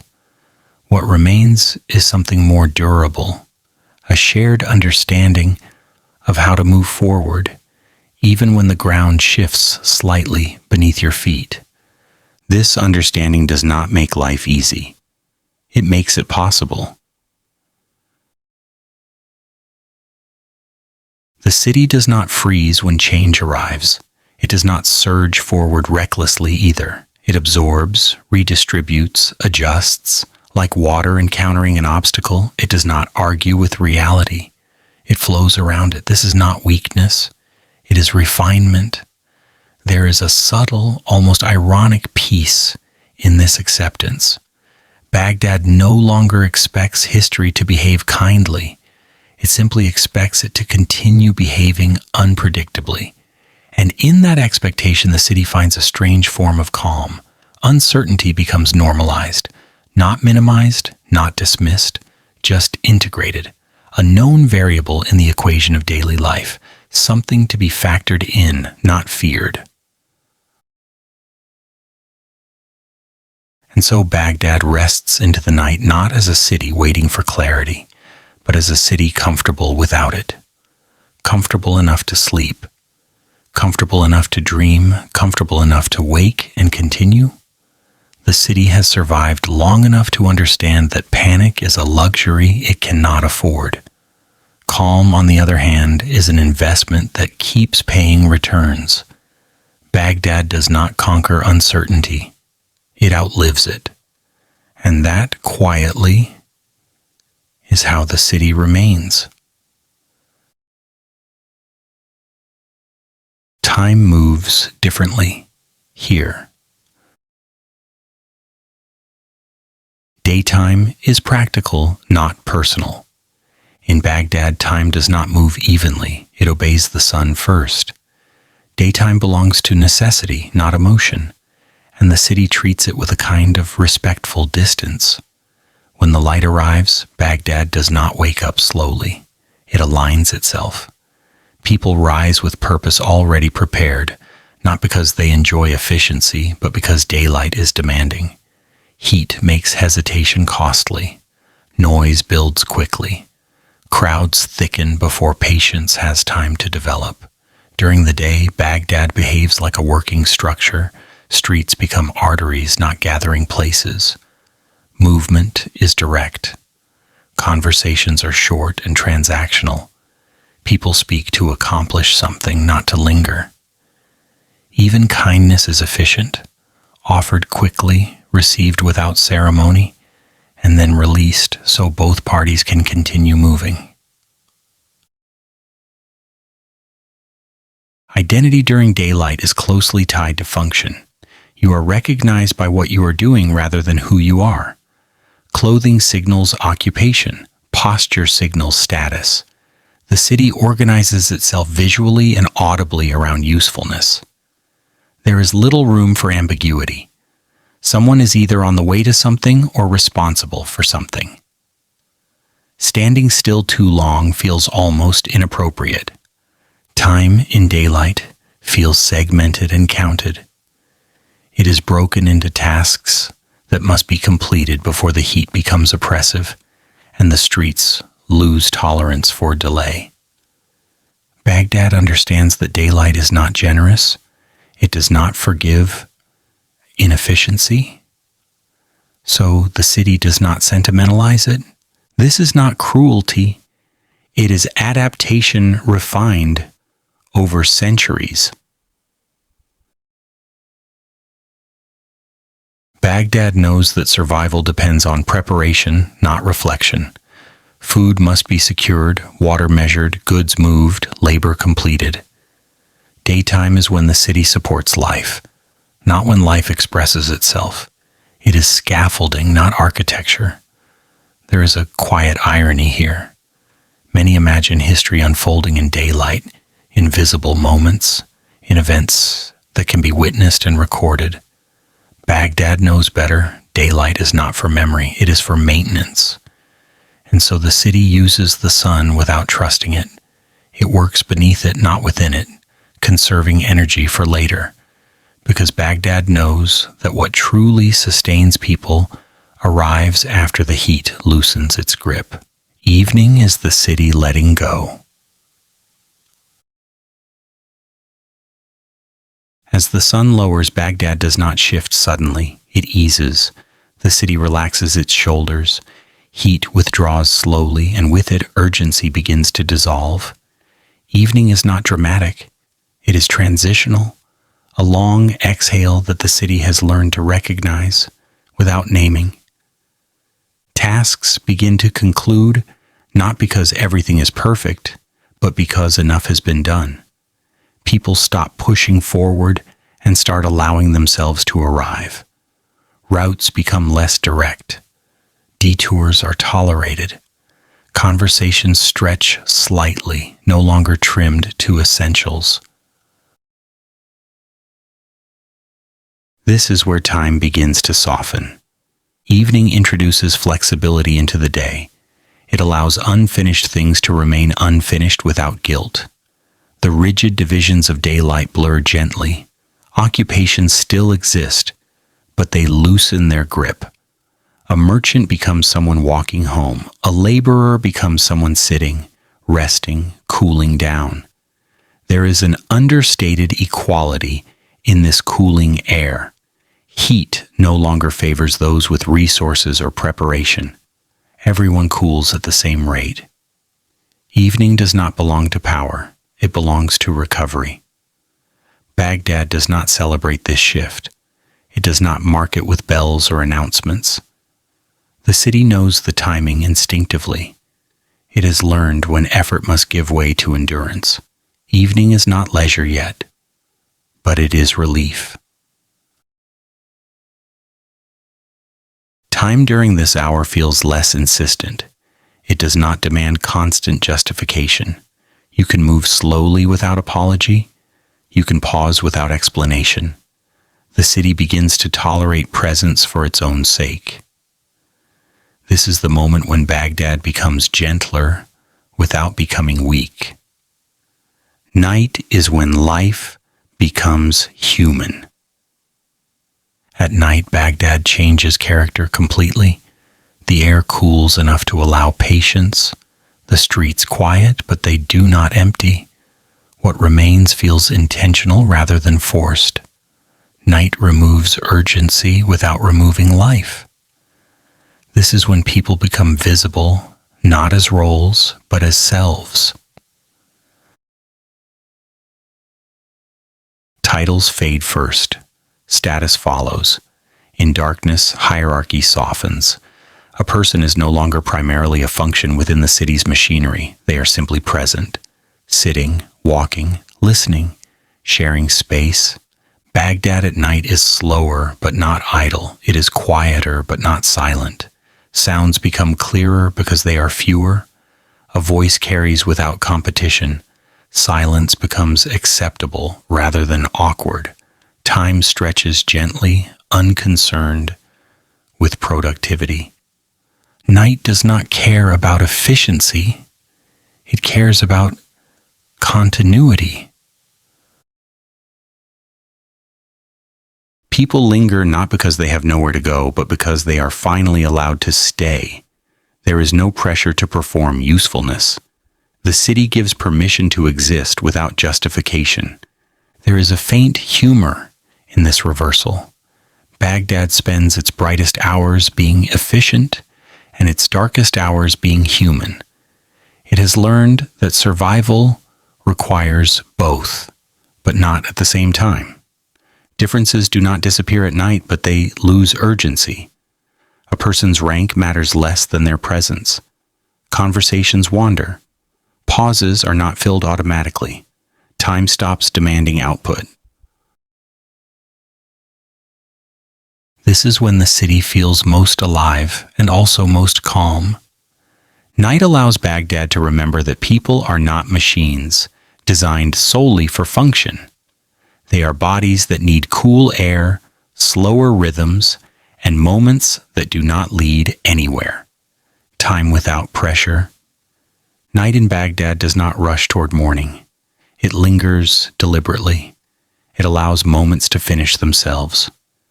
People remain in places longer than necessary because necessity has finally loosened its grip. Time feels thicker at night, less segmented, less demanding. The future does not press forward. Tomorrow can wait. Night does not ask for improvement. It allows rest. This is not laziness. It is preservation. Baghdad understands that a city cannot survive on urgency alone. It needs hours where nothing is optimized, measured, or accelerated. It needs time that does not belong to function or authority. In the quiet of night, the city does not dream of greatness. It rests from usefulness, and in that rest, something essential is protected. Baghdad has learned that time does not move at one speed. It adapts itself to light, heat, exhaustion, and need. The city follows that rhythm instinctively without philosophy or explanation. Day is for function, night is for living, and somewhere between those two rhythms, without spectacle, without urgency, without asking to be remembered, Baghdad remains whole.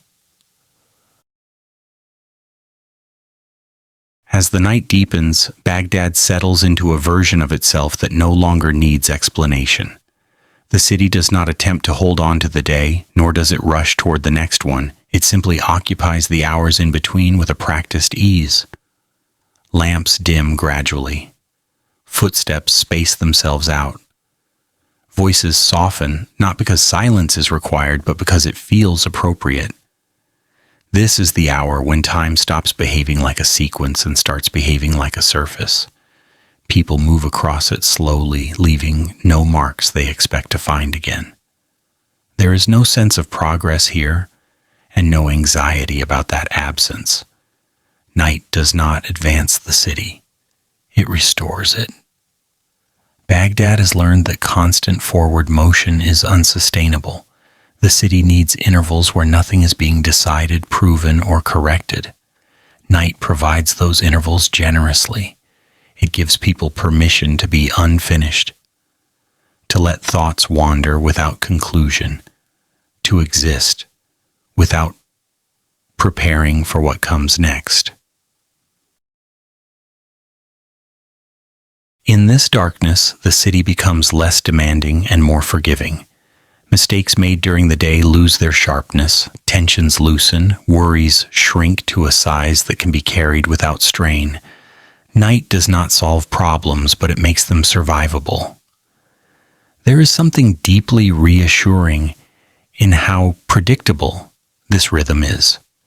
No matter how uncertain the future feels, night arrives on time. No matter how complicated the day has been, darkness simplifies the city. Baghdad trusts this cycle because it has repeated reliably for generations. Time here is not owned by clocks. It is shaped by fatigue, by cooling air, by the collective decision to slow down. People do not watch the hours pass. They feel them pass gently, without resistance. This is why Baghdad endures, not because it dominates history, but because it understands how to rest inside it. The city does not insist on constant relevance. It allows itself to fade slightly each night, knowing it will reassemble in the morning. Day returns eventually practical and demanding as ever. But it does not erase what night has done. The calm remains, folded into routine. The memory of slower time lingers in bodies that have rested, in minds that have been allowed to drift. Baghdad knows that time does not move in one direction only. It moves inward, outward, faster, slower, depending on what survival requires. The city has learned to follow that movement rather than fight it. And so, night after night, without ceremony, Baghdad practices being human again. It releases urgency. It loosens identity. It lets time behave differently. Then quietly, it sleeps. A city that still reads. Knowledge that refused to leave. Baghdad in 1200 AD is no longer introduced as the center of everything. It is no longer spoken of as a single place where knowledge gathers, concentrates, and shines outward. And yet, something quieter remains. The city still reads. It still copies. It still keeps words close, even when those words no longer define the city's reputation. Knowledge here does not disappear with ceremony. It thins. It spreads.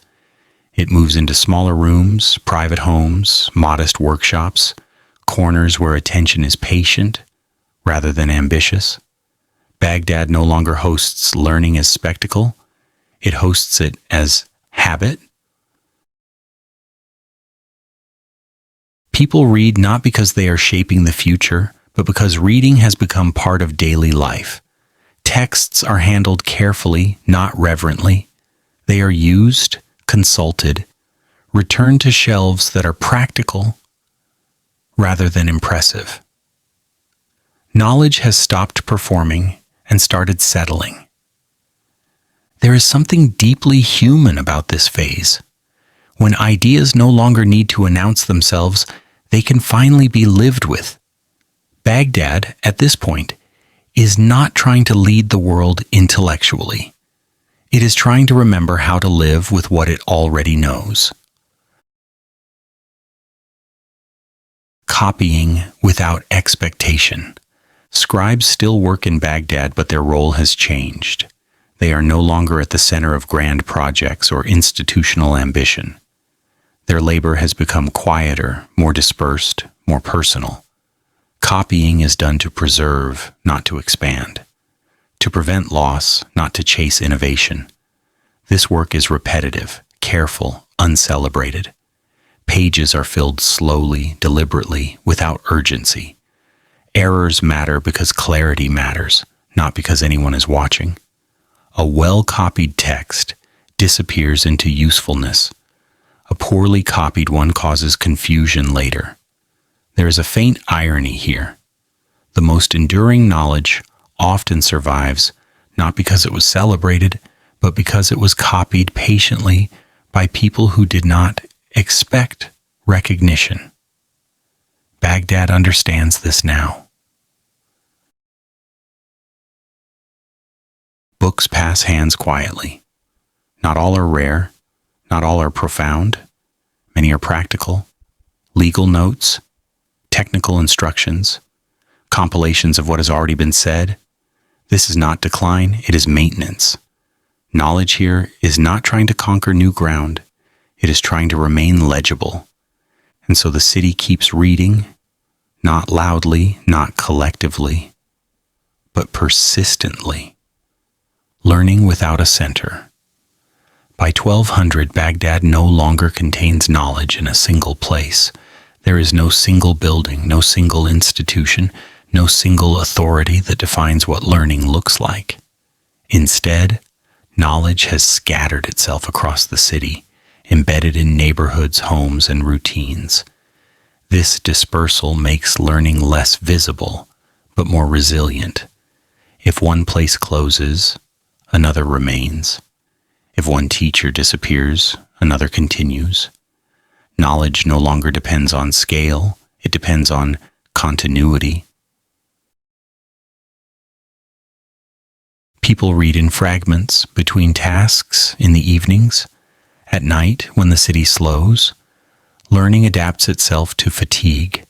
It no longer demands full attention or long hours. It accepts partial focus, gradual understanding, repetition. There is something quietly subversive in this.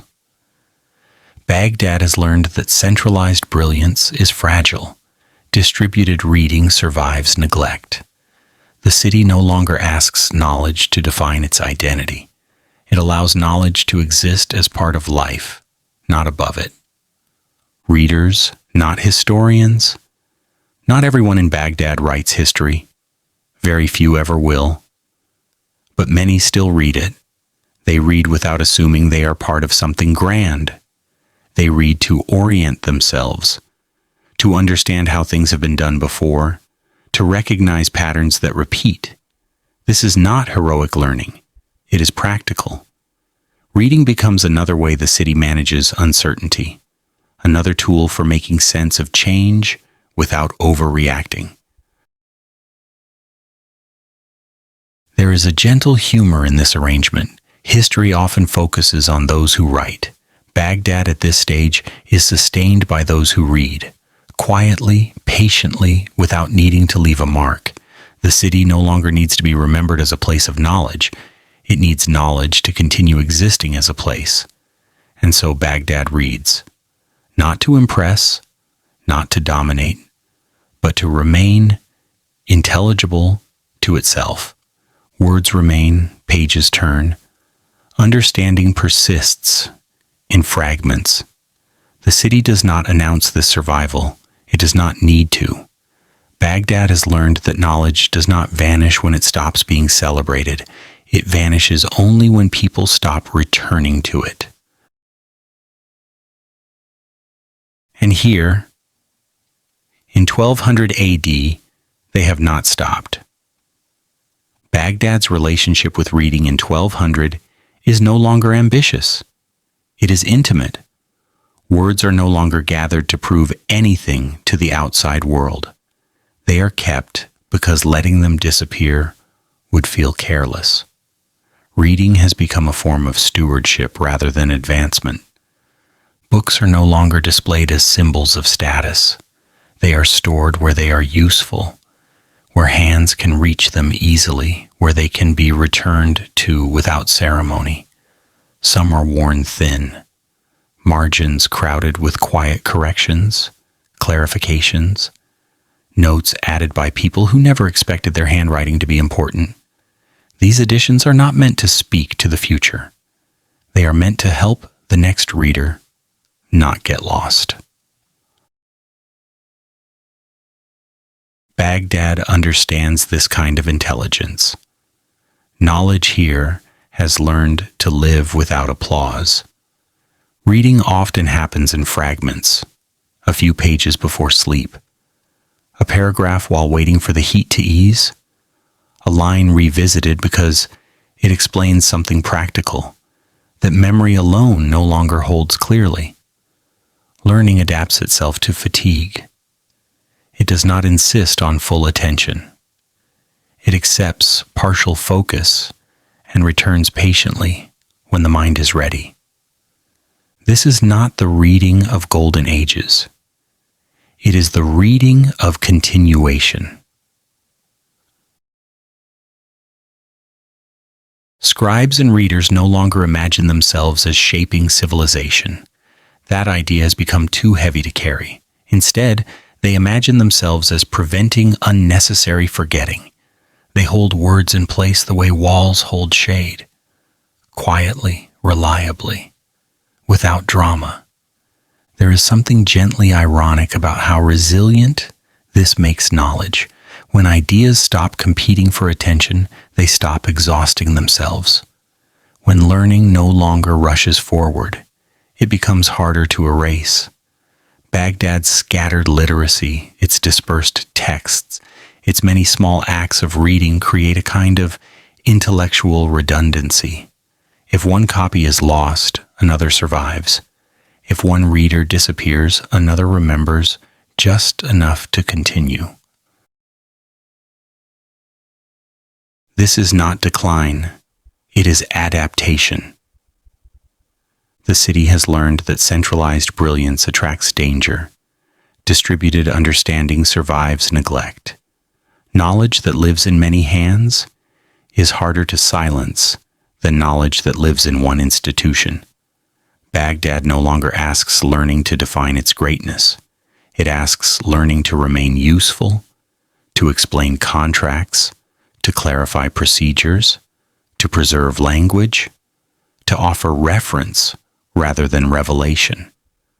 Reading becomes part of the city's infrastructure, as essential and as uncelebrated as water channels or shaded streets. At night especially, reading takes on a different texture. Pages turn slowly, lamps are placed carefully to protect both flame and paper. The city's quiet deepens and words seem to settle more easily into memory. This is not study driven by urgency. It is reading allowed to drift, to pause, to stop without guilt. Many who read in Baghdad will never write anything new, and that is acceptable. Writing history is rare, reading it is not. The city has reached a stage where it understands that interpretation matters as much as authorship. That understanding does not require monuments. There is a subtle humor here that Baghdad seems to appreciate. History often remembers the writers and forgets the readers. Baghdad at this point is held together by readers, by people who quietly return to texts, not to be inspired, but to remain oriented. Reading becomes another way the city manages uncertainty, another way it calms itself.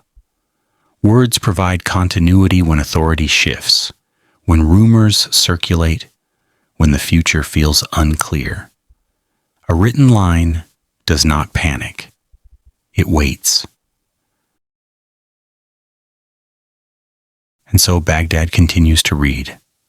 Not loudly, not collectively, not with confidence that it will be remembered for doing so. It reads because stopping would feel like letting go of something that still works. The city does not announce this survival of knowledge. It does not need to. Pages continue to exist. Hands continue to turn them. Understanding continues in fragments, incomplete but sufficient. Baghdad no longer needs to be known as a city of learning. It needs learning to continue being a city. And in this quieter form, without centers, without declarations, without urgency, knowledge remains exactly where it is needed most. Inside daily life, folded into routine, patient enough to endure. Living after the spotlight.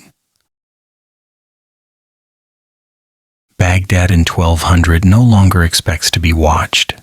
The city has already learned what it feels like to stand at the center of attention, and more importantly, what it feels like when that attention moves on. There is no shock left in this realization, no bitterness either, only adjustment. Baghdad has reached a stage where it understands that being central is temporary, but living is not. The city has become familiar with the absence of applause. It no longer measures itself by how often its name appears elsewhere. Being referenced, celebrated, or cited has stopped being a requirement. Baghdad does not confuse recognition with survival anymore. There was a time when centrality meant power, when being the place everyone looked toward brought resources, influence, and urgency. Baghdad remembers that time clearly enough to know that it came with its own costs. Attention attracts pressure. Importance invites interference. Being central makes a city loud, exposed, and constantly interrupted. By 1200, Baghdad has learned to live without that noise. This does not mean the city has shrunk into irrelevance. It has simply redefined what relevance means. Baghdad has come to understand that the center of daily life does not need to be the center of the world. A city can matter deeply to those inside it without needing to matter loudly to those outside. Markets still open, homes still fill with voices, water is still drawn, bread is still baked. None of this depends on recognition. None of it improves because someone far away is paying attention. Life continues on a scale that does not require validation. There is a quiet dignity in this realization. Baghdad no longer performs its existence. It no longer tries to justify itself historically. It allows itself to be sufficient. The city has learned that importance is relative. For the person buying bread in the morning, the city is the center of everything that matters. For the family gathered inside a courtyard at night, the world does not extend beyond those walls. Baghdad does not need to be globally central to be locally essential. This shift changes how the city carries itself. There is less urgency to impress, less anxiety about comparison. Baghdad does not compete with other cities for attention. It does not ask to be ranked. It simply occupies its place. There is something quietly liberating about this posture. A city that is no longer chasing recognition has more energy to devote to maintenance, to care, to endurance. Baghdad has redirected its attention inward, not out of retreat, but out of practicality. Living after the spotlight means accepting that history will not always be kind or thorough. Baghdad understands this too. It knows that many of its days will pass without being recorded, that many lives will unfold without ever being summarized. This does not alarm the city, it comforts it. History, after all, is selective. Life is not. Baghdad has stopped waiting for its story to be told correctly. It has stopped expecting fairness from memory. Instead, it invests in continuity, in keeping things working well enough. in remaining livable. There is a faint, almost gentle irony here. The city that once attracted scholars, travelers, and admiration now survives by ignoring the need to be admired. Baghdad has learned that survival improves when performance ends. Without the spotlight, the city becomes more honest. There is no need to exaggerate success or conceal weakness. Everything can exist at its actual scale. Problems are addressed because they matter, not because they threaten reputation. Success is appreciated quietly, without the pressure to showcase it. Baghdad has learned to exist without explanation. This does not mean the city forgets its past. It simply refuses to be governed by it. Memory remains, but it is not used as currency. The city does not trade on nostalgia. It does not live off former glory. It treats the past as something that happened, not something that must be repeated. Living after the spotlight also changes how time is experienced. Days feel less compressed. There is no rush to seize moments for significance. Time stretches more naturally when it is not being measured against history's expectations. Baghdad does not worry about being behind or ahead. Those concepts lose meaning when attention fades. What remains is the present, unfolding at a pace determined by need rather than ambition.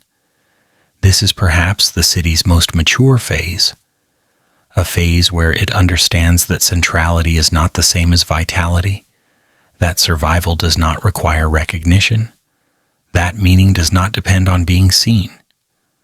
Baghdad has learned to exist as a place rather than a symbol. And in doing so, it has found a quieter form of strength, a strength that does not announce itself, that does not seek witnesses, that continues whether anyone is watching or not. The spotlight moves on. Life does not follow it. Baghdad remains, not because it is central, but because it is lived in, and that quietly is enough. Living after the spotlight also changes how a city understands itself. Baghdad no longer asks what role it plays in the world. That question belongs to periods of ambition. Instead, the city asks quieter questions. Is water flowing? Are streets passable? Do people know where to go tomorrow morning? These questions are not smaller, they are simply closer to the ground. Without the pressure of being central, Baghdad becomes more tolerant of imperfection. Delays do not feel like failures. Gaps in attention do not feel like loss. The city stops narrating itself and starts inhabiting itself. There is no need to constantly explain what Baghdad means because meaning is experienced directly by those who live there. This shift is subtle but profound. A city under constant attention lives slightly ahead of itself, always anticipating reaction. Baghdad no longer does this. It lives where it is. The present becomes sufficient. The future is allowed to arrive without being staged. People notice this in small ways. There is less urgency to define success publicly, less anxiety about comparison. Baghdad does not measure itself against other cities anymore. Comparison requires an audience. Baghdad has learned to function without one. There is a gentle freedom in this anonymity. A city no longer watched can adjust quietly. It can change without explanation. It can fail locally without being declared finished globally. It can recover without announcements. History tends to notice collapse more than adjustment. Baghdad knows this. It also knows that most survival happens between those moments. In the long middle where nothing dramatic occurs, where life simply continues, unnoticed but intact. Living after the spotlight means accepting that many lives will leave no trace beyond memory. Baghdad has made peace with this. It understands that a life does not need to be recorded to be complete, that a city does not need to be summarized to be real. This acceptance softens the city. It reduces the sharpness that comes from always being evaluated. Baghdad becomes less defensive, less performative. It does not need to prove endurance. Endurance is already happening. There is also a quiet humility in this phase, though not the kind that bows. It is the humility of knowing that attention was never permanent and that its absence is not punishment. Baghdad does not resent the world for looking elsewhere. It simply keeps going. The city has learned that being central often means being interrupted. Requests arrive constantly. Expectations pile up. Living after the spotlight removes that weight. Baghdad gains time. Time to repair, time to repeat, time to rest. This is why the city feels steadier now, even if its reputation feels smaller. Stability improves when performance ends. Baghdad no longer needs to live up to an image that no longer fits. And so daily life becomes the measure of importance. If people can wake, work, rest, and sleep without constant disruption, the city is doing its job.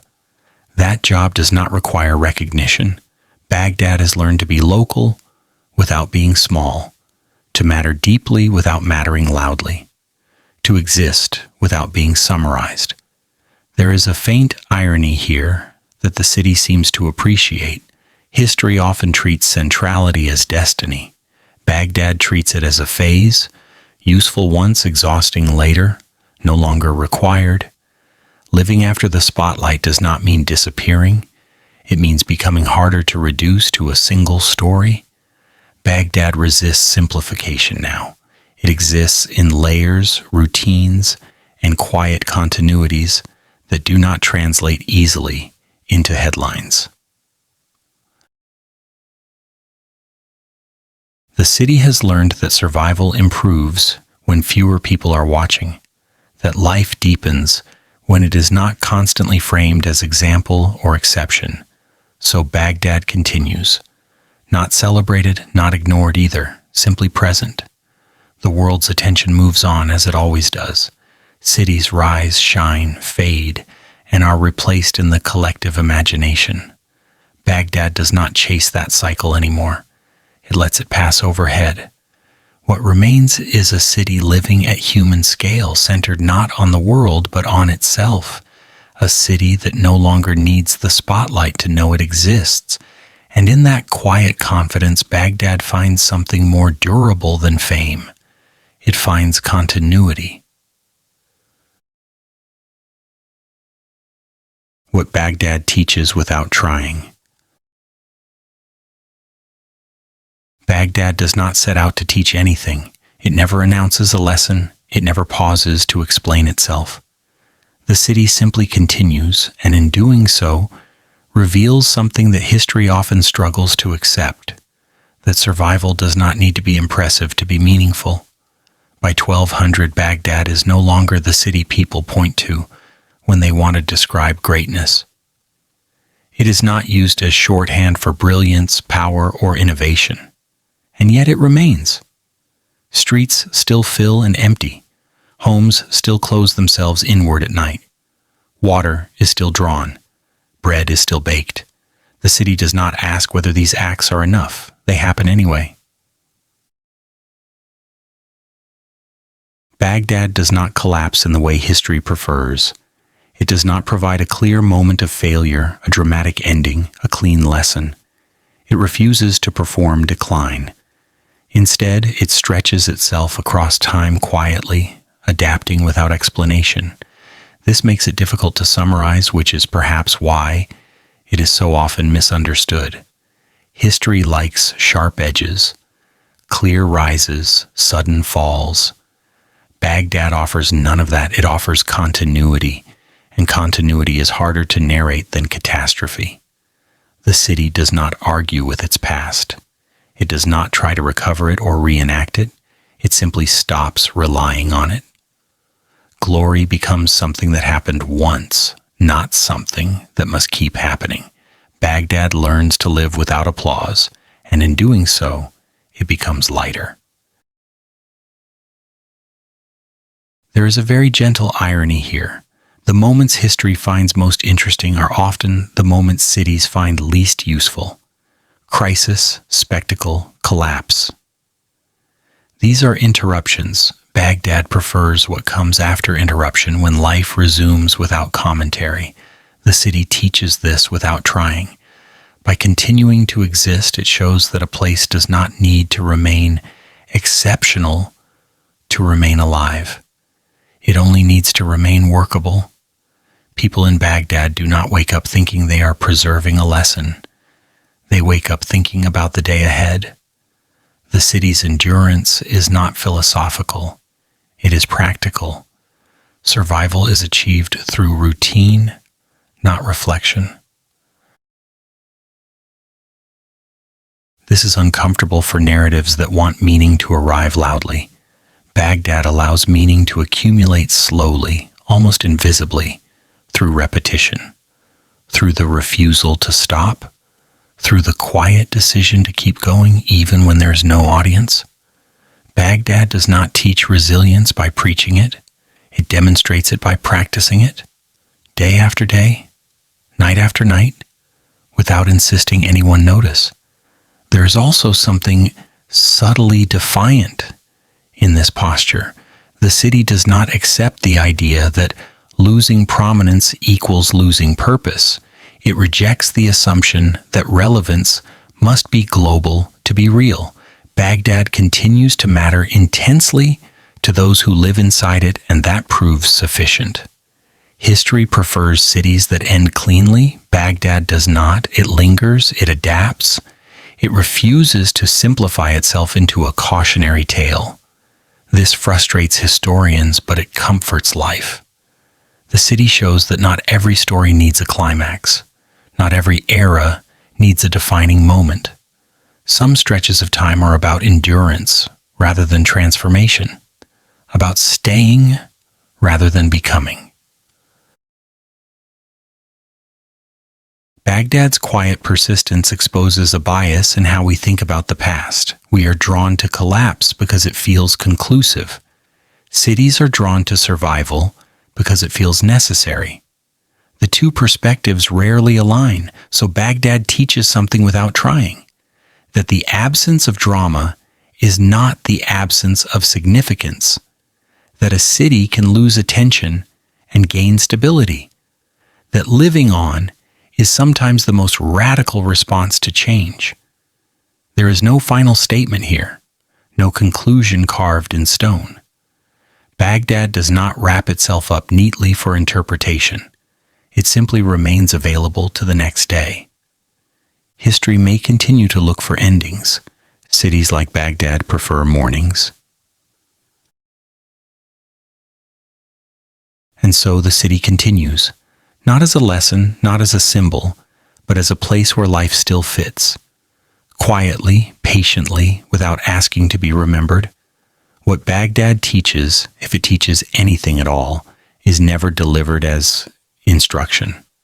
There is no moment where the city pauses and asks to be understood. It does not frame itself as an example, a warning, or a model. It simply keeps arranging itself each morning so that life can still take place. This refusal to explain is not ignorance, it is confidence earned through repetition. Baghdad has existed long enough to know that explanation rarely protects anything. What protects a city is continuity, the unremarkable decision to open doors again, to clear streets again, to prepare for a day that does not promise reward. The city does not mourn its former brilliance. It does not deny it either. It carries the memory the way one carries an old injury. Acknowledged, accommodated, no longer dramatic. Baghdad does not need to prove that it was once great. It only needs to remain functional. This is deeply unsatisfying for history. History prefers moments when everything changes at once. Cities prefer moments when nothing changes enough to matter. Baghdad sides firmly with the latter. It does not see value in collapse as punctuation. It does not believe that survival requires a narrative arc. So it keeps going through stretches of time that feel uneventful, because uneventful is often another word for livable. Baghdad teaches that a city does not need to be exceptional every day. It does not need to justify its existence repeatedly. It does not need to perform relevance for an audience that will eventually look elsewhere anyway. The city understands that attention is unstable, but routine is reliable. That admiration fades faster than habits. That life depends more on repetition than on recognition. There is a quiet steadiness in how Baghdad occupies this understanding. It does not rush to replace what it has lost. It does not attempt to reinvent itself for approval. Reinvention is expensive. Continuation is efficient. Baghdad chooses efficiency. It chooses to be the kind of place where people still know how to wake up, how to move through the day, how to rest at night, where time still has a shape that bodies recognize, where life still fits into space without resistance. If there is irony here, it is gentle. History looks for cities that fall dramatically. Baghdad offers a city that refuses to fall in the expected way. It does not grant the satisfaction of a clear ending. It does not collapse into silence. It becomes quieter, more ordinary, and therefore harder to dismiss. The city teaches that losing prominence does not mean losing purpose. That being less visible does not mean being less alive. That survival without applause is not failure, but competence. Baghdad does not argue for this idea. It demonstrates it by existing. Day after day, the city repeats actions that history would never bother to record, and those actions accumulate into endurance, into a form of success that cannot be summarized easily, but can be lived inside. This is not a moral. It is an observation. Cities do not live for history. History lives off cities. Baghdad knows this now, so it does not try to impress the future. It prepares for tomorrow. It adjusts. It rests. It continues. It lets historians worry about meaning later. And perhaps that is what Baghdad teaches most clearly, without ever saying it aloud, that a city does not owe history a performance. It owes its people a place where life can still happen. Everything else is optional. Baghdad remains, not as a lesson, not as a warning, but as a city that chose to keep living. A city that never asked to be remembered. Baghdad in 1200. AD does not exist in order to be mourned. It does not arrange itself for future nostalgia, nor does it leave instructions on how it should be rebuilt, retold, or admired later. The city does not pause to wonder how it will appear from a distance of centuries. That question belongs to historians. Baghdad belongs to those who wake up inside it. It exists because people need water, because bread must be baked, because tomorrow arrives, whether it is celebrated or not. The city continues not as a statement, but as a response to ordinary needs that never stop asking to be met. Baghdad does not preserve itself for memory. It preserves itself for use. There is something quietly radical about this. A city that does not perform its past, does not dramatize its present, and does not speculate loudly about its future. Baghdad simply arranges its days so that life can keep fitting inside them. Streets open, doors close, hands move, nights cool, mornings return. History may turn away when spectacle fades. Attention may drift elsewhere toward louder rises and cleaner collapses. Baghdad does not follow. It does not chase the gaze that once lingered. It does not call after it. The city has learned that being remembered is not the same as being lived in, so it remains where it is, adjusting quietly, absorbing change without announcing it, letting years pass without demanding that they mean something more than continuation. Baghdad does not resist time. It inhabits it. There is patience in this posture and restraint. The city does not insist that we understand it. It does not rush to explain what it survived or why it endured. It waits instead, confident that understanding arrives only when approached slowly.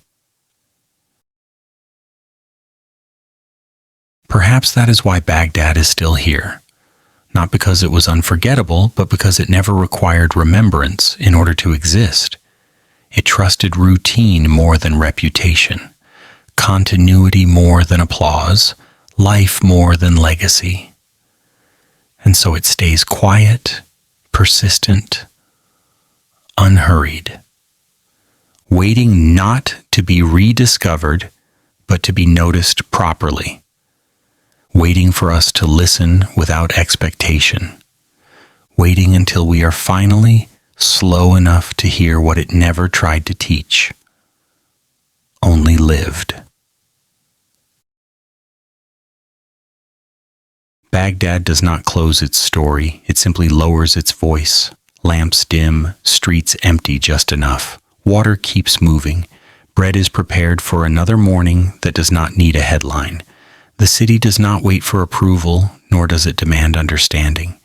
It continues because continuation is what keeps people alive. If there is anything left to say, it is said softly, that places like this endure not by asking to be remembered, but by remaining usable. That history may look away, but daily life does not. That patience, practiced long enough, becomes a kind of strength.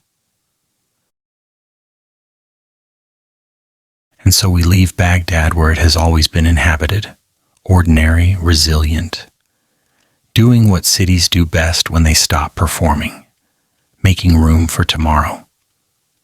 Thank you for staying with us tonight.